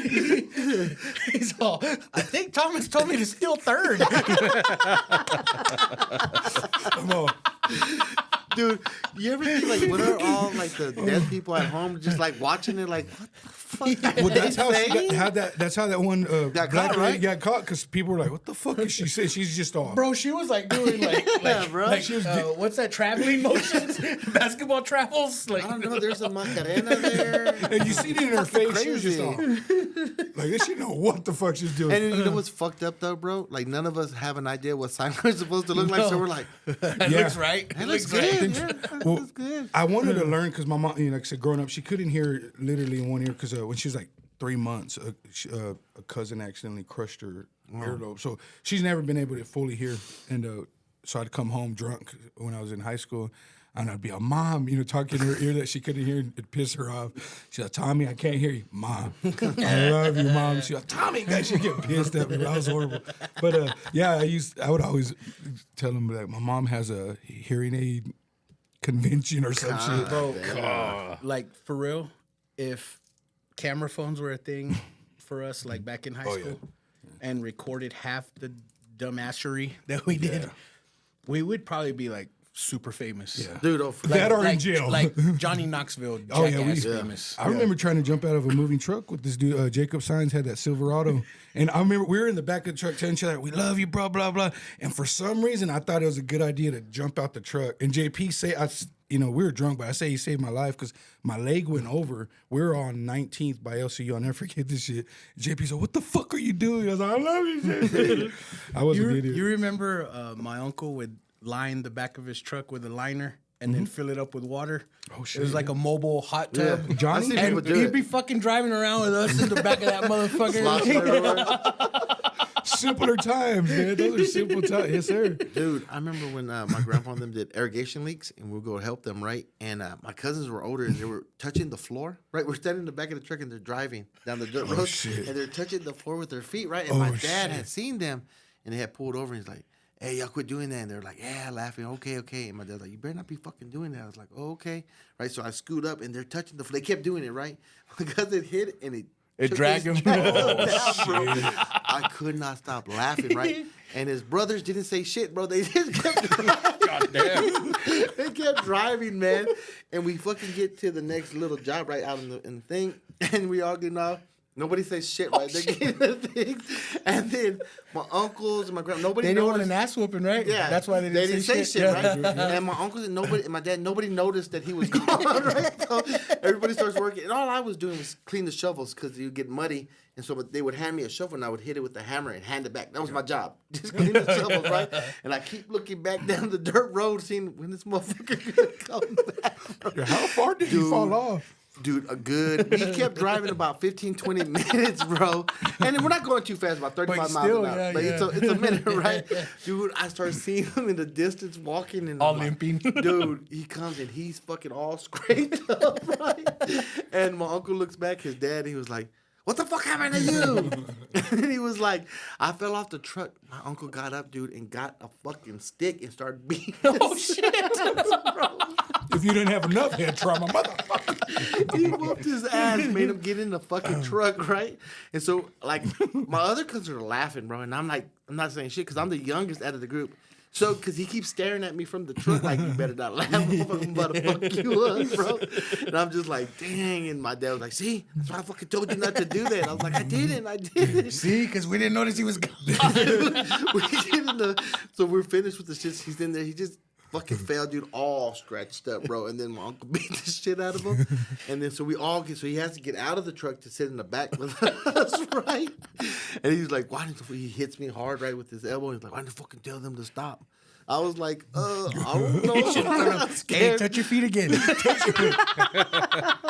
Bro, I was all scared. I was like, I don't know why I didn't tell him. Motherfucker, I'm 8. All my cousins was laughing, bro. They were way older than me. Yeah. But I just remember they're all fucking just touching their fucking thing, bro, and just.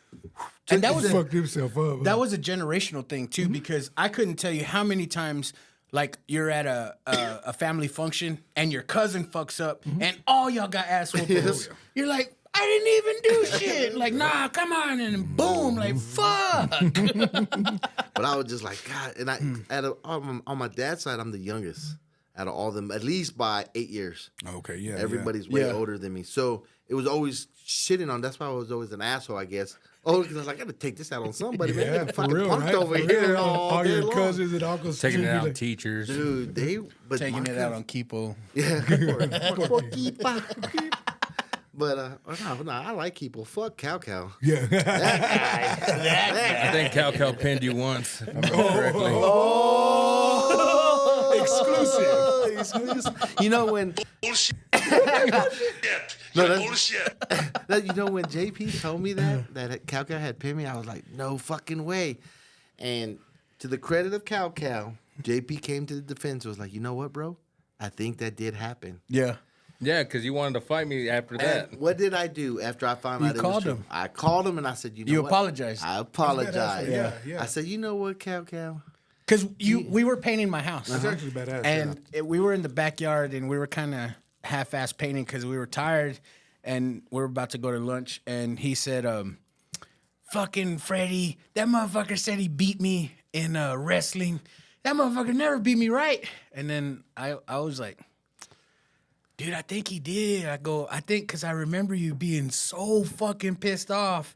And he was like, for real? I go, yeah, I think like I don't remember him beating you, but I remember why you were so mad because you were mad that he pinned you. And he immediately got the phone and was like, hey, JP said that was true, man. I apologize. Right? I took accountability right off the bat. I was like, hey, Freddie that day was like, hold on, what? dude, fucking But that's his Freddie's voice. asshole got But way. it instantly Oh, not turned. Freddie. Cow. But it instantly turned into another roast session after that. You gotta fuck him up. You got highs and lows, bro. Highs and lows on this. That's badass, man. I love it. But I don't remember it, man. But you know, I do because you were trying to fight me right after that was I the pinned highlight you. of your life. I get it. I literally, I had to get run it. out of the gym and go into the locker room. I get it. To me, He was afraid of a seventh grader. yeah, today Did it you was see his size? that day. It was Tuesday. For you, the greatest moment of your life. I understand.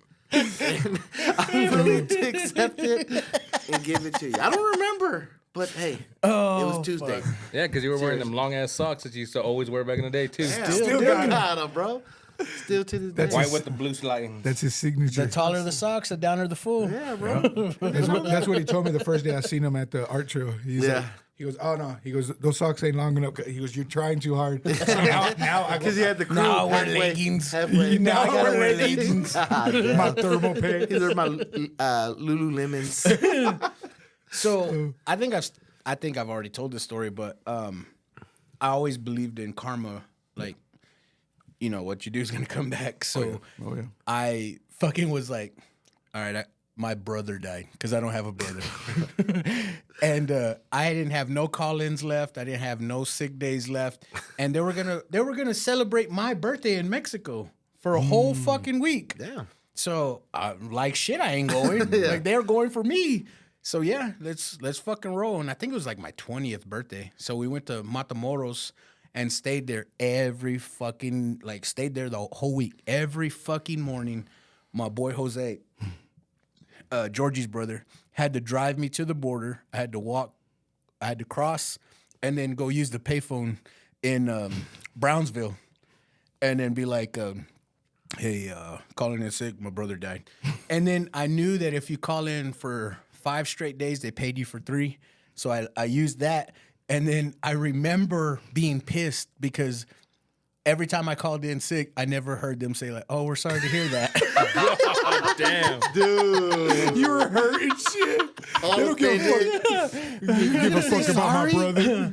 And that was like a much simpler time back then because I walked, you know, it's not custom. It's just border patrol, right? It has to be customs, right? Yeah. Because I think Nowadays. customs is like further, like before San Antonio. Right? I don't know. I don't Yeah. know. Maybe I'm talking out of my ass, but I remember just walking through, showing my ID, and they're like, "What are you doing?" I was But you like, weren't carrying shit though, right? No. Yeah, so it probably Yeah. was just like a regular customs Yeah. thing. So, and then they were like, "What are you doing?" I was like, "Well, I got to go make a phone call to the States." My And- brother died. Yeah. And then they were like, "Oh, okay." And I was like, "I'm coming right back." And it was no problem. And I remember the payphone was like just across the street from where you cross the border. Oh, no So I shit. just walk there, make the call, cross back, and then get back in the car, and Jose take me back to the house. That's it. Oh, man. Nobody even said so. Oh. No one says they feel sorry, man. You went back and took a shot. You're All always up take a in shot. it. You went back to work pissed. Fuck you. Y'all don't even care my brother died, man. You all made What's his t-shirt. name? Send me no flowers. Doesn't matter. Doesn't matter. You made a t-shirt with no face on it, just in memory. Just wings. Just wings. Dude. Oh, my You will brother. be missed. Just wings. It's wings. Could be anybody. Anybody's brother. You know, man. That's your vacation shirt. Dude. That's I good remember shit. my boy Randall Thomas on that trip. He fell in love with fucking the titty bars over there because they're really not titty bars over there. And for those that know, they fucking know. And I remember we were like packing up our shit, and he's like, "Hey man, we could stay one more day." And I'm like, "Bro, we've been here 7 fucking days, dude. Like, no, we're going home." And he was so pissed. He was like, "Is pussy not important to you?" God damn. Yes, it is. Yes, it is. But my brother's been gone a long time. I need to get home, get his shit together. I need to get all his finances in order for the will. They're gonna do the reading tomorrow, bro. It all took on a life of its own and shit. Dude, Fucking Randall, man. that's fucking Pussy crazy. not important But to you you. said the payphone, dude. I don't remember when payphones weren't a thing no more. I just know all of a sudden they were gone. I remember another payphone story with you. You remember that old 7-Eleven on Boston? No, In the Detroit. hood? No, Detroit. Oh, yeah. Oh, yeah. Detroit. No, this is- yeah. What is it? What is it? Baylor in Detroit or What's her name? maybe used to li- Auburn in Detroit? What's her name? Used to live over there, right? She looked like a white girl. What was her name, man? She lived right there in the corner, right across from that.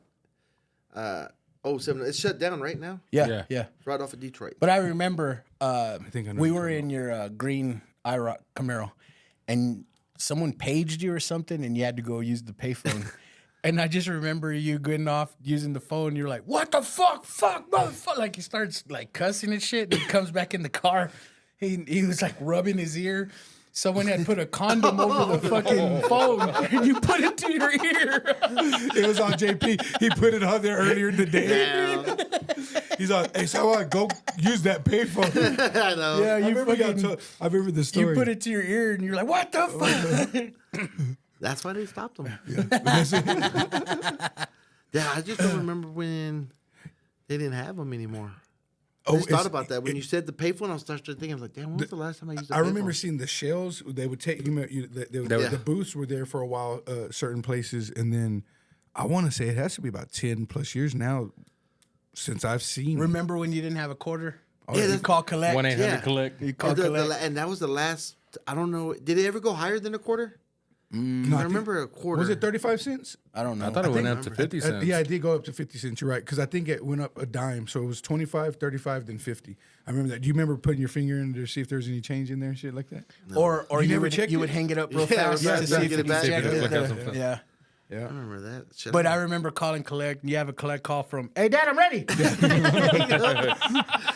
Already. Yeah, we did do that shit. That Imagine call how right broke you are. You ain't got 25 cents to make a Dude, call. we're fucking you kids, spent man. it all at the dollar movies. Dude, fucking show play 6. Yep. Show play I'd walk 6, across the man. street after the movies and go get me a Whopper for $1. Fuck. If I show up and you're not outside, cabron. All right, I am. I will be. And you know all the shit how you talk about my mom wouldn't know where I was at. I'd walk home from Show Play 6 or even the fair one year. Me and Hector. It was on a school night. Me and Hector Pena. Shout out Hector. Hey, we saw him. Yeah. Me and him saw him. Remember I told you he was all always knew y'all Thomas were a and San Juan. I always knew y'all were a couple. So I was like, yeah, Holding but I the jar picked. pickles. We went to Sam's, fucking all loaded up with the car for 1 jar of pickles. Like, we get through like We're about to hit a lick. I thought he was stealing it because we're walking out. I was like, hey, bro, we didn't pay for it. He goes, I'm just old and shit. He's like, oh, it's Scan on and my go, phone. bro. Yeah. Yeah, Scan scan and and go. go. I I was waited all, in the lines, are we bro. stealing some pickles? What? But You thought you were going to jail? He was gonna fucking hide them. No, he's going to let you walk ahead of him. Yeah, he's gonna put it in my prison pocket. my prison file. Oh shit! I can't remember what I was talking about. I know I mentioned some Hector Hector, but Pena. I can't even remember what the heck I was. Gonna He say. looked the same, bro. He looked the same. Yeah, He looked the same. Yeah, bro, he's Still already handsome Yeah, still handsome. Funny as Lost shit, an too. inch. Yeah, So he's like 4'3" now. on his pecker. Fucking heck. Yeah, he does look the same. I remember him from because one of the first episodes we were on together. Y'all talked about I think it was Bert's bachelor party, and I was there. I remember that because I said there was no one stronger than San Juan, 8th, 9th, and 10th. I forgot Hector. Yeah, Hector was up there. well, when I would kick you with him, we would go to the skate ranch and he would hustle people arm wrestling. The thing with Hector though, he was really nice. Yeah. He didn't have the temper. Yeah. Well, so I He's remember, like 100 pounds, bro. bro, he was a little His gay. deadlifting called like Diesel, bro. 300. Yeah, He was called his ass dude. they would call him. Oh, this is my phone. They would call him. Was it Shorty or something? I remember he was a gang, thug or whatever. So it was. He went to church with us. How I met, and he was the funniest dude I've ever. Even we seen him, haven't seen him in 20 years, and he's all San Juan Thomas. I always do y'all. And that's all you heard because I didn't see him at first. Yeah, and yeah. then you just heard him say that. Yeah, shit, because and he we're like, recognized it. We're like, oh Like, shit. who the fuck? What the fuck? how they know? Look on my hand. I was So- giving him the Google Glass. Keepo, I'll ask you, man. What's one redo you think you would have in your life? Besides the selfie and the thought. The redo is spend more time with my mom and dad. Try to learn as much as I can from them. Growing up, my dad always told me, "You need to learn this, you need to learn that," and my answer to all that was, "I'll just get somebody to pay for it, or I'll pay somebody to do it for me, instead of learning it." Yeah. And now that I'm older, I'm just like, shit, I should have just learned how to do this, how to do that. It would be a lot easier to do stuff now, but I'm having to learn the hard way. Go through the negative to get to the positive again. Yeah. That's one thing that I'm angry for my dad for. Is like all the handy work around the house. He was always like, "Hey, go over there, go over there."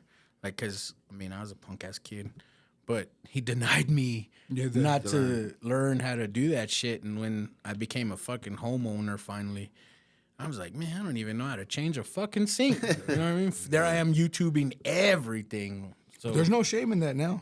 I've had to learn YouTube is my ally. Yeah. Because I had the same kind of. I felt like I didn't know shit. My brothers tried to teach me, but I was always a little slower. So it takes a while to. But yeah, YouTube, bro. My partner, he's the one that showed me. So in mowing yards, a lot of shit I don't know. He's like, just watch it, because he can fix shit. So I look at him like, oh, he can fix anything. He tells me, he's like, watch a YouTube video. You'll be surprised. It's just the confidence. So yeah, there's no. But shame then you in it. end up with extra parts. You're like, oh, Fuck shit. yeah. Oh, that's what it's supposed to be. Now it's fixed. It was broken because it had too many parts. Yep, that's what it was. No, but I've heard you say that before, though. Yeah. That you wish you would have listened to what your dad was trying to teach you and shit like that, man. Yeah. And that's a tough one. I'll jump on that boat. Mine. All right, so everyone that knows the show and follows the show knows what my dad and my grandma mean to me. Like, Oh yeah. and especially my grandma. What I could if I could redo one thing, once again, being selfish. My grandma was sick and dying of Alzheimer's, and Alzheimer's is a slow, nasty, ugly fucking death. Yeah. But I distanced myself from her because I told myself I don't want to see her like that. Yeah. And she passes away, and I'm not a part of her life for like the last 2 years of her life because, quote unquote, I don't want to see my grandma like that. Yeah. I just didn't want to face the fact that my grandma was dying, but of course I don't want to remember her like that. Yeah. So, fast forward to my dad, when he's withering away, my dumb ass is still thinking my dad's gonna pull through. Up until the last fucking day, I'm thinking, dad's gonna beat this shit. And when it all came together, my dad was telling me, hey, you need to come see me tomorrow. And I'm like, I am. I'm like, what the fuck?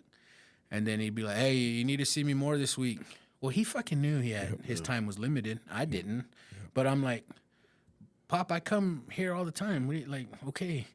But then when he passed and I put two and two together, fuck, man, like, who knows? I'm sure my grandma wanted me there too. Yeah. And I'm kicking myself in the ass for not being there more for when my grandma was passing away. What would you think your dad and grandma would tell you about that? How honestly, if they were with you, knowing them, They would tell me it's okay. Yeah, it's okay. So what I would tell you is when your spirits collide again one day, you won't even have to think about that because that regret there is some guilt, but it's because you gave a shit, and it's I'm not. I get it. I can only imagine like, damn, I wish I could go back, but. Yeah, they wouldn't. They would tell me who we knew. They knew. Yeah. They know where your love in your heart's at. So, and thinking that too, bro. That's not like a bad thing. Like your dad's gonna pull through. Like that's your hero. That's your everything. So, like he's done all this. Like why can't he beat this? You know what I mean? So for I can see your mentality as in like, oh, he's gonna beat it to the last fucking. You know what I mean? You thought like that too. So. And you truly 100% believe that, so I don't see it wrong because it's not wrong. It wasn't like, well, you believed it, so it didn't register to you to be there all the time. Because you're like, well, fuck, he's gonna beat it. I know he's gonna pull through. It's my dad. He's done everything. You know what I mean? There's nothing he can't beat. But I get it, man. It's a tough thing because it's hard. Like I've been fortunate, I still have my dad and my mom here, and I haven't, other than my grandparents that just recently passed.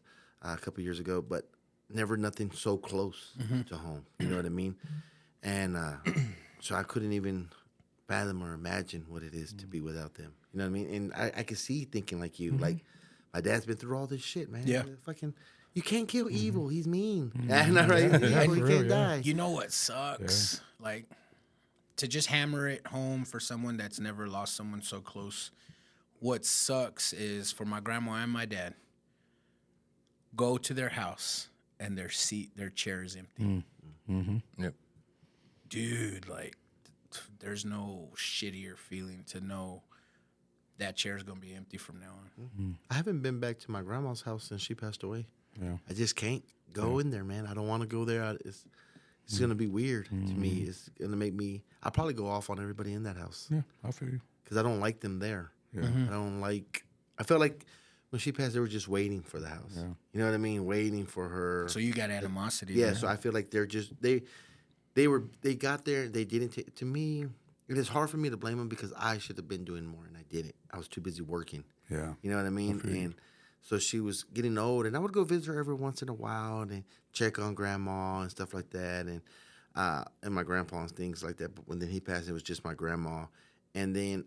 When my uncle and my cousins all moved in, I just felt like they were just doing it for a place to stay. And they were just like vultures just waiting for her to pass away. You know what I mean? And I was like, they're not taking care of her now. It would bother me. But I would hope you're wrong. Yeah. But maybe you're I not. doubt it, man. I doubt it. That does happen It really a lot. does, man. And because they wouldn't do nothing for her, man. They wouldn't fix the house. My dad would have to go over there. They just didn't take care of the house, didn't take care of her. And then as soon as she passes away, they paint the house and they fucking start doing shit. And it's just like, motherfuckers could have done it when she was around. Take care of her, yeah. So I don't go over there because I know what I'm capable of as with my temper and my anger. So I don't go because it's just like, I know most of it to be hate and on myself. Yeah. Like I should have been here. I should have took her. Maybe she could have been here longer. Yeah.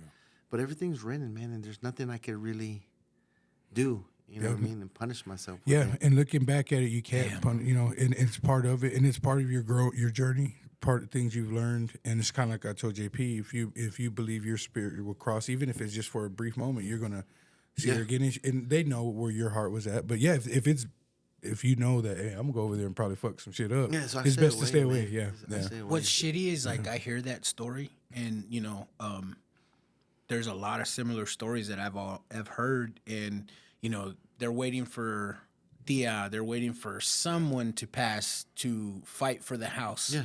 And you hear all this talk and you think like, well, fuck, this house must be a nice, lavish house. And then you come to find out the house is not even worth like 30 grand. You're like, y'all are fighting for this? Yeah, bro.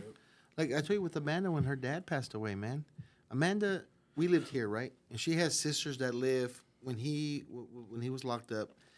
He was in Huntsville at the Walls, right? They were about 2-3 hours away from where they could visit him. Never went to visit him, right? Damn. We were here. Amanda would go once a month to Huntsville, see him, and then come back. Yep. Once a month for fucking 12, 13 years. Wow. Well, I say that because the first 2 years he was in Brownfield at the Ruddy unit, and she would go every weekend. And then once he went from there to Walls, she went all the time, man. And we all knew when he passed away, his house and money and all that would go to Tommy, which is the youngest. Yeah. So we all knew it. Cool, right? Yeah. So when he was after he had been there about 10 years, they sold his house. Didn't tell Amanda, none of them. They kept the money. Sold his truck, sold all his shit. So we're like, it's whatever, you know what I mean? And then that's when I bought the house back and all that shit, right? But when he passed away, we were here, man. We were here. We get the call like 8 or 9 o'clock. We get in the fucking vehicles and we all just take off to Galveston. There's a hospital there. We all take off. Get there, man. She goes into the prison. They let him see him at the hospital there. We get back. I go get rooms and shit for all of us. I come back, pick them up. They're coming back to take showers and shit because we've been driving all night. And we were going to go back. The warden said we could go back. He passes away. Damn. Fuck. And he passed away before his daughters, who were 2 hours away, Could even would go. come. Yeah. And we went from Lubbock to Galveston. We got there before they got there, and they were 2 hours away. So all that happens, right? So all that happens.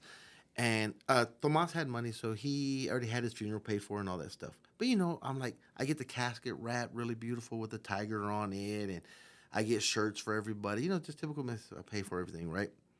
And so we know in the money things, right? And so Donnie, which is my brother-in-law, comes to me. He's like, hey, there's $160,000 or something like that for Tommy, but he has to buy a house. That was the stipulation that his dad wanted him to have a home for his family. So I'm like, all right, cool. So he's like, just go buy a house, go find a house, buy it, and tell me what it is, and I'll give you the money. So I'm like, okay, right? That's what they tell me. Yeah. And then I'm like, man, I don't want to pick this house because it's not my house. You're not my gonna be in dad there didn't yet. leave it for me. My father-in-law left it for my brother-in-law. I feel like he should pick the house, right? Biggest mistake. I should never done that. And not because of Tommy, because that Tommy would start, he was like, okay. He knew he was going to get that money. He didn't know how much. And so he starts looking around, right? So he's taking his time because it's my money. I'm going to take my time. But plus, you don't want to just go buy a house. Yeah, just buy a like house, any right? house. So he's looking around. While that's in the work, second to oldest sister is bringing up records and stuff like that and taking the money. Damn. What? Yeah, bro. So they don't probate the will. They turn around and get that money, bro, and divide it between the other sisters. Not Amanda, not her sister Amber, or Tommy. They divide that money up between them. And there's a lot of them. There's like fucking 12 of them, right? So they divide the money up between them and give Tommy nothing. That's so fucked up. Copeland, right? So they're true, and this is during the funeral stuff. Sister, and I love you. But in the background, they were fighting for that money, bro. And so we find out about it, right? Because we're like, okay, we found the house. And then Donna's like, well, they fucking took the money, man, and they split it among. They had a private meeting, and divided the money amongst themselves. Man, that sucks, bro. Right? Damn. And I was like, what? Didn't the even fuck? honor the will, man. Didn't honor the will or nothing. So Amanda is heartbroken, right? I was like, babe, don't worry about it, man. It's not even life-changing money once you divide it between fucking 10 people. Yeah. You know what I mean? It's not life-changing. Yeah, now I've always told you about them. But she was heartbroken. Yeah, I bet. Well, the one that orchestrated it all turned around and texted Amanda and was like, I know you're mad. You want some shit. I'm just going to cut it down. It was a long-ass thing. But just like, you have money. You could take care of Tommy. You could buy him a house, whatever. Like, just like, fuck Nonchalant. you. Yeah. So Amanda was so angry, man, and hurt. So she writes her back like, bitch. So she's like, we're going to get a lawyer because I know y'all didn't probate that will. Because if y'all would have probated the will, they had to follow the will, right? So Amanda's telling me all this. So I turn around and call my brother-in-law because me and him are cool. Yeah. And I was like, hey, not Tommy. Me and Tommy are super close, but the one from Wimberley, right? And I was like, hey, man, I'm just giving you a heads up. Tomorrow morning, I got to go see a lawyer about the will, man. And the thing is, you had the money. You gave it up. I have to let them know. I'm just giving you a heads up, man. He's like, oh, man, just give me some time to figure this out. I said, okay. So he calls me back, and he was like, what if I give them $10,000 each? I said, I mean, I don't make the call, bro. I don't care about fucking. Yeah, it's not like- life-changing money. Yeah. You know, I'm like, I don't care, man. I don't think Amanda cares either. So I tell Amanda, and Amanda's like, fuck that bitch. I don't want that fucking money. She's talking shit. I was like, look, well, let's go see what the lawyer says. So the lawyer goes, and the lawyer's like, well, you're going to have to divide it anyway because this was verbal that we all knew that Tommy was supposed to get it, but the will said to his kids. So they're part of the kids. They were supposed to get money anyway, right? Damn. But she was saying that by the time you go through the courts and all that shit, it'd be paid way years more and than- years and years. You end up paying more than what you're gonna get. So I tell Amanda was like, well, fuck that money. Well, tell that bitch I want an apology. I want her to fucking call me or fuck them, right? So Donnie's like, I said, look, I don't know. Amanda said this. She wouldn't apologize, nothing. I said, man, it's up to you. If you want to fight, I'm just letting you know we're going to be for a long-ass fight. It's going to cost me a lot of money. But if you want to take that money, you could take it. It's up to you, whatever you want to do. That's between you and your brothers and sisters. And, of course, the other sister was like, fuck it, I'll take the money. And Tommy and Amanda were like, nah, it was more of a principle thing over the money, right? But, they ended up settling it all. But the ugliness comes out when people die, bro. And it's just really sad, bro. Really, And it sucks for really your wife not fucking being sad. able to grieve Because properly. these people would be like, I love you, sister, and hugging at the funeral. They're crying, knowing in the back, bro, they were plotting That's to fucked screw them over, bro. It be your own people, bro. Yeah, real, it's bro. your own fucking people that hurt. Because that's when it hurts the most. Yep. You know what I mean? Because you're looking out for everybody else, but it's the ones close to you that fucking gets you, man. And yeah, so when you said that, that's why I don't go over there. And, a lot of things is I think it's angry because I'm more ashamed with myself. I should have been there, and I should have fucking took care of my girl. I should have moved her into my house. I have a nice house. I could have moved her in there, and I just didn't do these fucking things because I was selfish. Yeah, I feel you. And I was like, I don't have time. I'm working. I got a family. Knowing that my grandma would have did everything to take care of me. I pray you find peace in And that, brother. I that's really a tough do, man. thing, bro. And I have to accept it. Take accountability, like you say, man, over being selfish. Yeah. I could have took her in for a lady that would have done, because I didn't have my mom's side of the family, just my dad's side. Yeah, I remember that. So my other cousins, they were older than me, but they all had grandmas from their other side. So they had both sides. I So all only you had had was my her. grandma. Yeah. That was it. Yeah. And Christmas, she didn't have money, man. We grew up poor, and my grandma was poor. So she would get us a pair of socks. And she would hide it after everybody ate and stuff, and she would bring it out after, and here you go, mijo, Christmas, and give us the socks. She had to hide it because she couldn't afford to buy everybody. That was love, bro. It was love, man. That was so much love. And for me to be a piece of shit, bro, and not take care of her when she needed me the most, you know what I mean? And like I said, I know she'd That's be the like, guilt it's that okay. I feel too. You know? And it's I like, pray y'all both. could- I pray you I find could have that done peace, more, man. Oh, I yeah, could have, and I'll never say it's, oh well, this and that. I'm a piece of shit for No, her. I feel you, brother. I'm a piece of And shit I do because I pray. had the money. I could have took care of her there. I could have hired doctors for her. Yeah. I could have done a lot of shit, bro. And I was selfish, and that's why I always say like. And this was before with Keepo, with the whole. I always fuck with him, man. Yeah.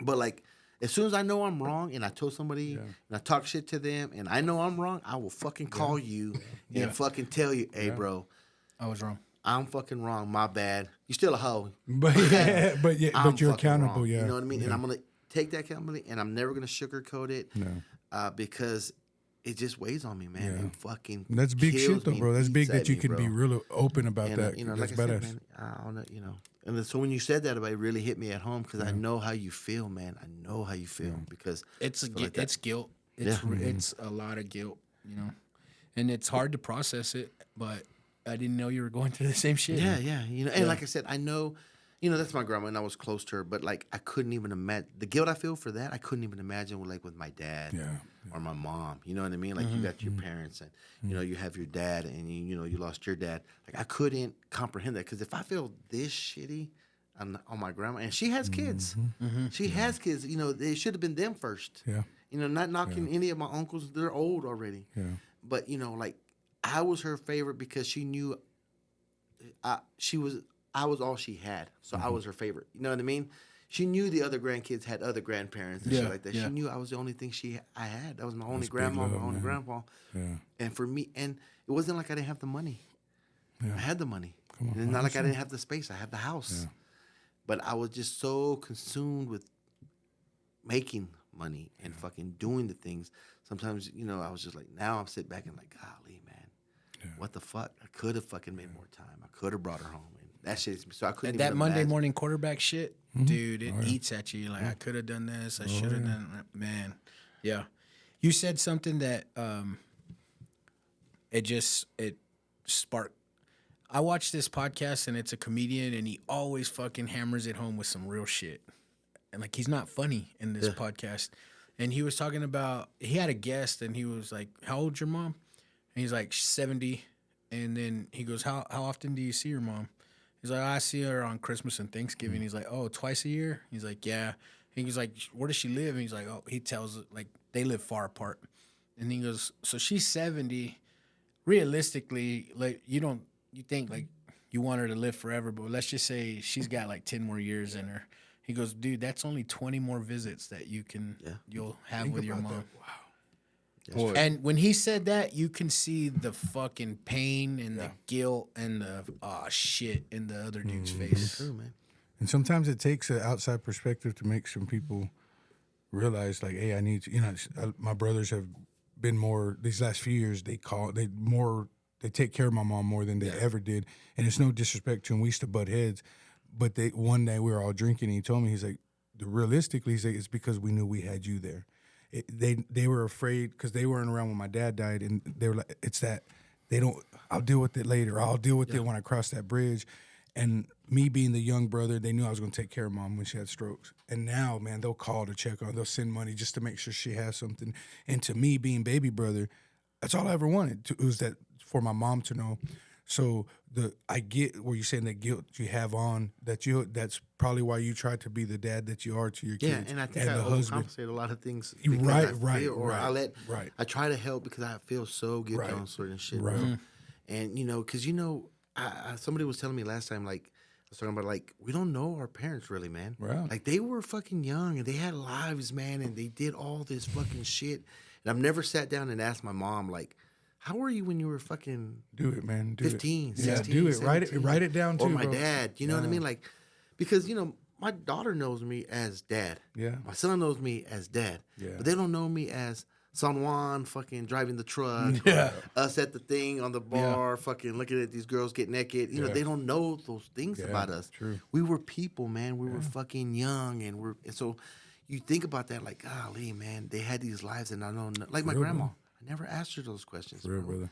I talk to my mom all the time. See, and that's there's great, man. there's shit even still to this day that she'll like remember and uncover, and it blows my mind. I was like, damn, Mom, I never thought that's you were like that. badass, I man. never Cool, thought man. you'd be like that. So that's what I want to do. So with you my can mom, get to know what I your mean? parents Yeah. without even realizing. Yeah, Get to know, that's man. that's who they were. Yeah. So when they passed away, it's not just my mom or my dad. This is them as parents. But I knew little tidbits here and there, these fucking gems of when they were young, man. Yeah. And they were fucking doing stupid shit too. Yeah. You know what I mean?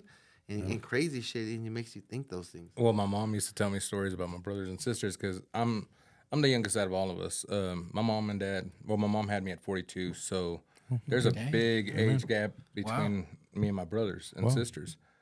So the last couple of years that she was alive, little by little, instead of taking vacation, I would take a lot of FMLA to take care of her, like if she needed to go to the doctor or whatever she needed to do.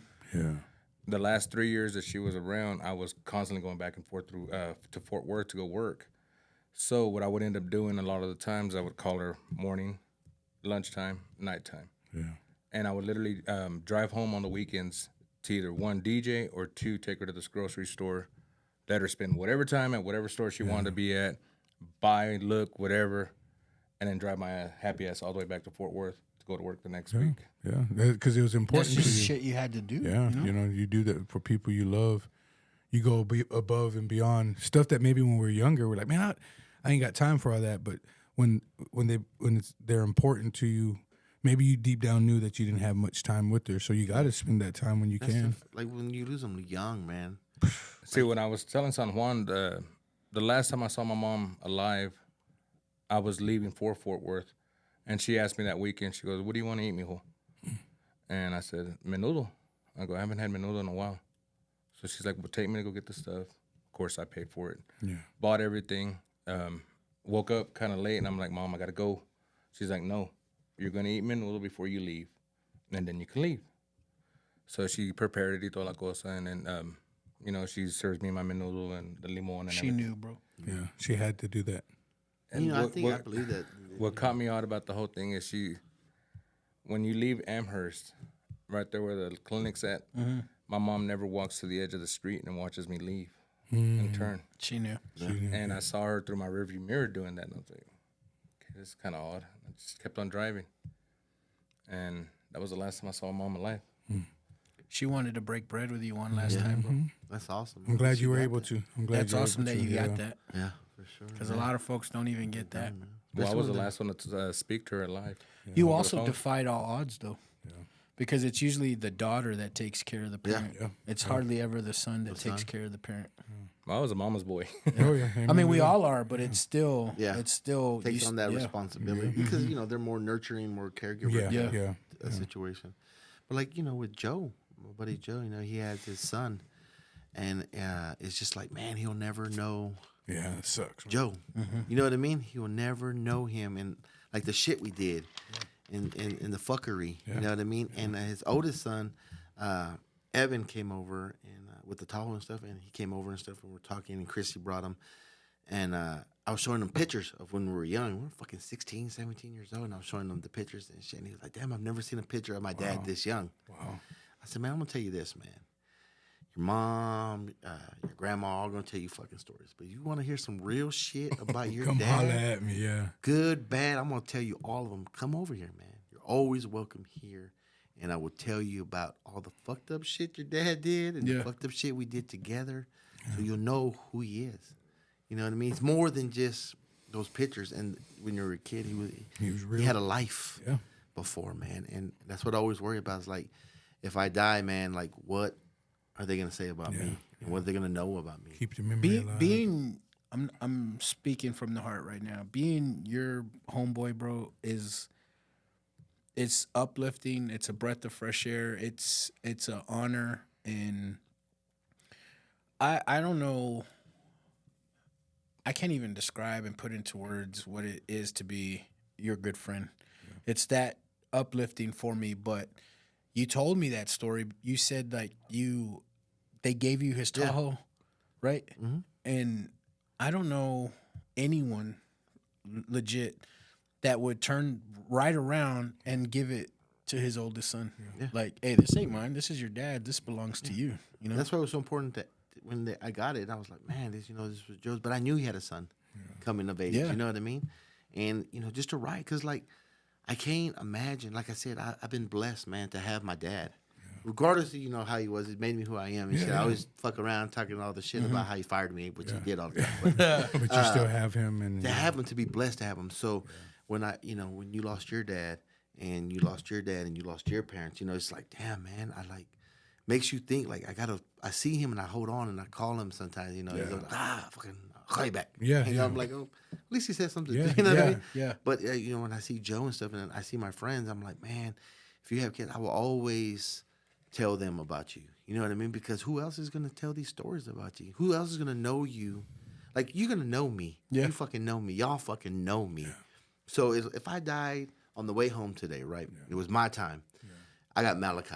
I hope y'all tell that motherfucker some fucking real shit. Don't say, oh, someone was so nice and da-da-da-da-da. Oh, that was a fucking asshole, dude. He did this and he did that. But you know what? If he was your fucking friend, I hope I was a friend that you wanted to have a friend. Amen. There's probably 100 hours of you on my YouTube. Is it to know you? Oh yeah. You know what I mean. So look at that. That's a good way to look at it, bro. That's and it's recorded. You know what I mean. And the things about me. But I always say I want people to fucking just be 100% about me. I was a dick, but you know what? If I fucked with you, I fucked with you, and there wasn't nothing I wouldn't do for you, regardless if it benefited me or not. Amen. I fucked with you, and if he was an asshole and he had his good and his bad, and tell him all of it, man. Yeah. Tell him everything so he will get to know me. I don't want him to know that. I always hear people like, oh, so-and-so. I'm like, oh, no, man, I knew your dad. Yeah. He wasn't. Yeah, he was crazy. That motherfucker was lazy, bro. He didn't like to work. And it warms his soul to hear that. Oh, He was. He was an asshole. He was. Thomas, before we leave, bro, what's your one do-over? Man, listening to y'all, I don't know. There's so many things I wish I could go back, and do or have that one moment, whether it was with my dad or my grandmother's. A do-over. I thought he was gonna say the tattoo. I'm waiting. I for would it. never have said about that. I know, tattoo. I would never. That tattoo done. I'm gonna bring that up till we get it on. Let's erase that episode. No, how many friends? How many? He's already there. He's past it already. No, we checked on it last time. It was short, a couple. Yeah, we're still getting there. I'll take care of it by this week. We'll go and get it all. I'm gonna done. get an all neck tattoo. I thought you were gonna say get on naked. Or, hey, hold on, bro. That's after the show. Hold on, bro. That's for the Patreon. Yeah, the one regret is not to do the tattoo. So I'm still 6 away from. God damn. Oh shit! Please, We anybody. need 6. Anybody listening to this, Still please 6 subscribe now, subscribers please. From It's a tramp Thomas's stamp, guys. tramp It's stamp. a tramp It's not a stamp. tramp stamp. It's like, dude. Play it back, bro. So that's my do-over is not to. But if you do listen to the podcast, you did say you agreed to do the tramp stamp. No, he agreed. He said tramp He stamp. said it, but you I said, agreed to it. I said for 100. I said I'll get the tattoo. That's what I was meaning. I wasn't saying a tramp. But he said tramp stamp, and you said yes. Nah, to I it. ain't getting no, man, I'm gonna have grandkids with that. They're gonna be like, Dad, why do you have some guy's face like that? Made of your crack. That's One of my good JP Lopez friends. Show. Why is it all droopy? Why is it all droopy? Right next to it is Hulk Hogan. Hell yeah. I met him at Go's Gym. Hey, that was real. No, one, I guess, biggest do-over, I would say, is I don't know if it would be, I think I would honestly not have sex with my ex-wife. Now, I do-over, man, I really try not to have no regrets in a sense, or because I think everything that the good and bad I've went through has blessed me, has opened the door. One big thing I would wish I could redo is not lose touch with you, but I know now that those things had to happen. One, because you build in your life and you open the door. Just it was God's time, in my opinion. I really don't know if I would do anything over other than just love harder, you know. And I love people that really know me. They know that, you know, I can be annoying sometimes. When I love, whether it's family, friends, pictures. You had some He hardships. hearts a lot of pictures. Oh yeah, I did. And I see in your stories that you tell Yeah. that you did love less Yeah. when you were Yeah. going through it. Oh yeah, I did. I think I tried to. I wanted to be something I wasn't. I was just in a dark spot. But you bringing that up, when I went through my stuff, I finally felt like I received the love that I guess I was looking for. Whether it's through my homeboys or my kids' friends, cousins, people that, you know, saw me go through the stuff and they just like, man, I love this. I don't have to be stupid no more. I don't have to try to jump out of a movie truck or, you know, run into trash cans to make people think I'm a good person. They saw my actions. And so I don't necessarily think there would be anything I'd redo. Like I said, losing my dad, I had to make the decision to take the life support off. I wouldn't change it because it brought my brothers closer. Ooh, I don't want to cry. It brought my brothers because they weren't talking to my dad. And losing my dad Was a glue. It brought it, like my bro. I don't have half brothers and sisters. They're my brothers and sisters, and I've become the one who All 80 of them. all 87 of them motherfuckers. But I've become the one that they'll send me messages like, Tommy, thank you, or I hold us together because we all needed that. I seen that growing up. So I don't necessarily have any redos.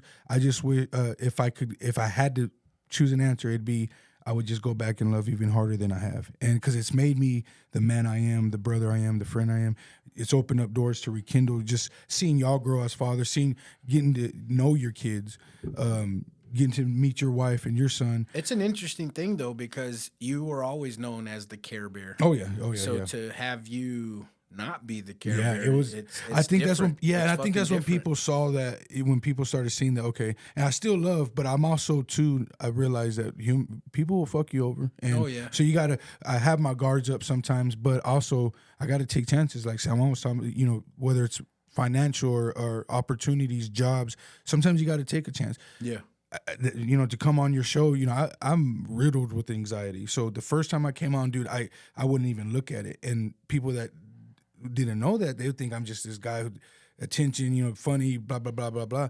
But I had so much internal stuff that I couldn't deal with. So being able to come on here and talk about some stuff, I think I commented on one of your episodes recently. Thank you for letting me be my awkward self. Because I saw that. I was always I afraid. heart it. Yeah. Thank you. No, but you know, it's opened up a lot of opportunities. So I don't think I would go back in even the hardships. I wouldn't go back and redo anything. I just love a little harder and maybe learn a little quicker. That's awesome, bro. And that's a fucking awesome thing to end on. You got any shout outs? Man, always my daughters, man. Genesis, Elaine, Lillian, Joy, and Elizabeth, Jade. Those are my hearts. Those are my reasons for going. Shout out to my babies, man. So, shout out to your girls, but Yeah. shout out to Genesis. Before you got here, me and San Juan were talking about her, and bro, I legit think that if she wanted to, if she put her head and her mind to it, she probably could be a stand-up comedian. She is more of a Genesis. jokester than I am, bro. yeah, and I'm a fucking Yeah, clown Jen- all the time. Did you see the video of her dancing with the bottle? Yeah. Oh yeah, She's a jokester, bro. She's a good kid, man. She's man, she pulls a lot of ass, bro. I ain't she's not even better to be a stand-up comedian. no, she's a good kid, bro. She loves y'all to death, man. Coaching, she's wanting to coach again. I told her, I was like, well, I don't know if Miko's going to play. She was like, well, we'll still coach anyway. So, yeah, thank y'all. Hold up. Don't be donating my time, bro. That's just expensive. Poor San Juan, man. But no, I appreciate that, man, because y'all have opened up a lot of opportunities for me and my kids. You girls, bro. They love y'all. Love y'all a lot. So thank you for loving them. Plug that fucking Keepo. If y'all need a DJ, hit me up, DJ Keepo, 806-441-0491. I'm on all social media platforms. At what? What's your social? DJ Keepo 806. Pretty much on all the Keepo. Keepo. Yeah, hit them up, man. Good people. Good. You really won't good. He regret it. does really good. Seriously, Unless you man. got a fucking iPhone, you can just same shit he does. Right. Here we go. You got any shout outs, bro? Shout out to my kids, Lexus, AJ, Jazz, Jesse. There you go. Yeah. Just everybody that, fucks with me. I fuck with y'all back. Hell yeah. Straight Fuck up, yeah. bro. Sam Juan. Oh, man, shout out to Adrian, Shoulders, fucking Paul, Yeah. fucking man, everybody, bro. Everybody that comes on here, man. Shit, I fuck with y'all. You, man. I'll say this: if it wasn't me fucking running into this motherfucker For at real, bro. Sam's, We talk about that a lot. and This would be a whole different a story. whole different thing, bro, and giving me your shit 2 times because the first time I didn't know how to fucking do it. He didn't want to listen to it the first time. I didn't know how to do it, bro. And then the second time, I was like, "Hey, man, how do you do that shit again?" And he had my daughter do it right there for me, so I could get on it. But if it wasn't me not running into this dude and telling me about the podcast and all that shit, bro, Seriously, and then bro. giving me your number and fucking linking back up with you, I wouldn't be here talking to you, For real, man, brother. and getting the therapy that I For fucking real, need. brother. Thank you both. Thanks, Keepo. For real, man. You fucking finally did something with your fucking You life. finally did You something. fucking finally did something, bro. Okay? What am I guessing? He loves you. I call it when I see it. And right now, you did something with your life. And that's why I send you those morning texts the way I There you do. go. You've been doing it. Yeah, man. Shout out Adrian and Paul. They got back from vacation and I haven't seen any photos or nothing. I guess it sucked. That's for your Patreon. Yeah, that's for the Patreon, I I'm just guess. waiting for my gifts. I don't know. They said they were bringing me something back. I don't know what it is. I already got shot glasses. I know. Yeah, man.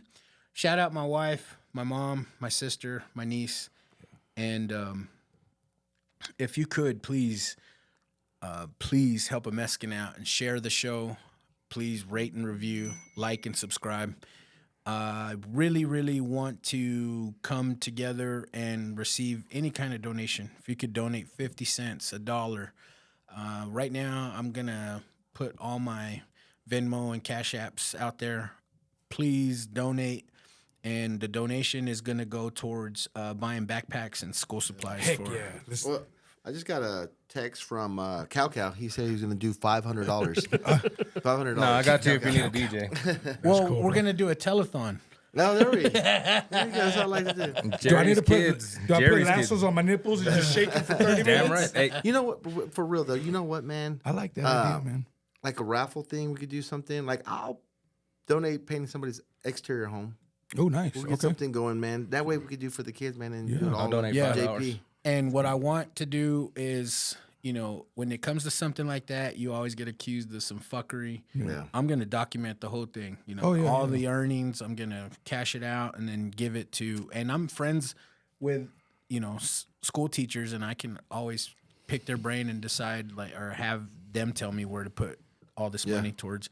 But I really, really want to start every year at this time to count on the JP Lopez Show for backpacks and school Yeah, supplies. that'd be badass, bro. Come on, Definitely, viewers, like let's a do it. yearly Let's get the traditional- yeah. Like I said, man, I'm asking for 50 cents, $1. I mean, because that all adds up. So Or even the loose change in the cup holders that some people just let it pennies, bro. Yeah. Like, I'll match you on that. You dang right, man. Pennies, that adds yeah, up. we can come together for ideas for a raffle. Yeah, Fuck man. yeah. Like I said, I'll donate it. You know I will. Yeah, I'll yeah. do that And shit, same. man. I'll even donate like a couple of the free lawns or Yeah, man. We'll service. we'll get it going, bro. Bro, that's beautiful, bro. Keepo donates blowjobs here. Oh shit. So, And Thomas donates butt cheeks. what's your cash app? And one thing about me, I love a good wiener, honey. And and I'm almost to that 30,000 for Ramos. Oh, yeah. So, Got yeah. Almost got it, We'll bro. raffle that clap off. them For cheeks. raffle for Ramos's cheeks, man. He's like, I've never even met this motherfucker. He wants my cheeks. We're gonna have 35. Sold. I got it for 29. Oh, shit, Got it man. for 29. So till next time, guys. Read some books. Oh, hey, didn't see you there. This episode is brought to you by DJ Keepo. DJ Keepo handles all things like weddings, quinceañeras, anniversaries, and graduations. He's good at what he does, keeps the party going, and hit him up on IG, TikTok at DJ Keepo 806. Once again, that's DJ Keepo 806. Oh, it's you again. This episode is brought to you by Patriot Paint and Construction. They specialize in commercial and residential. They also specialize in drywall and paint. No job is too big or too small for them. Hit them up at 806-544-7199. Oh, you're still here? This episode is brought to you by Tigre Burrito, located at 720 Highway 62 in Wolford, Texas. They're open Tuesday through Saturday, 7 a.m. to 2 p.m. They specialize in breakfast and lunch burritos. They've also got some plates. Tell them JP Lopez sent you. But breakfast burritos are pretty fucking huge, so you better bring a big appetite. They're the shit.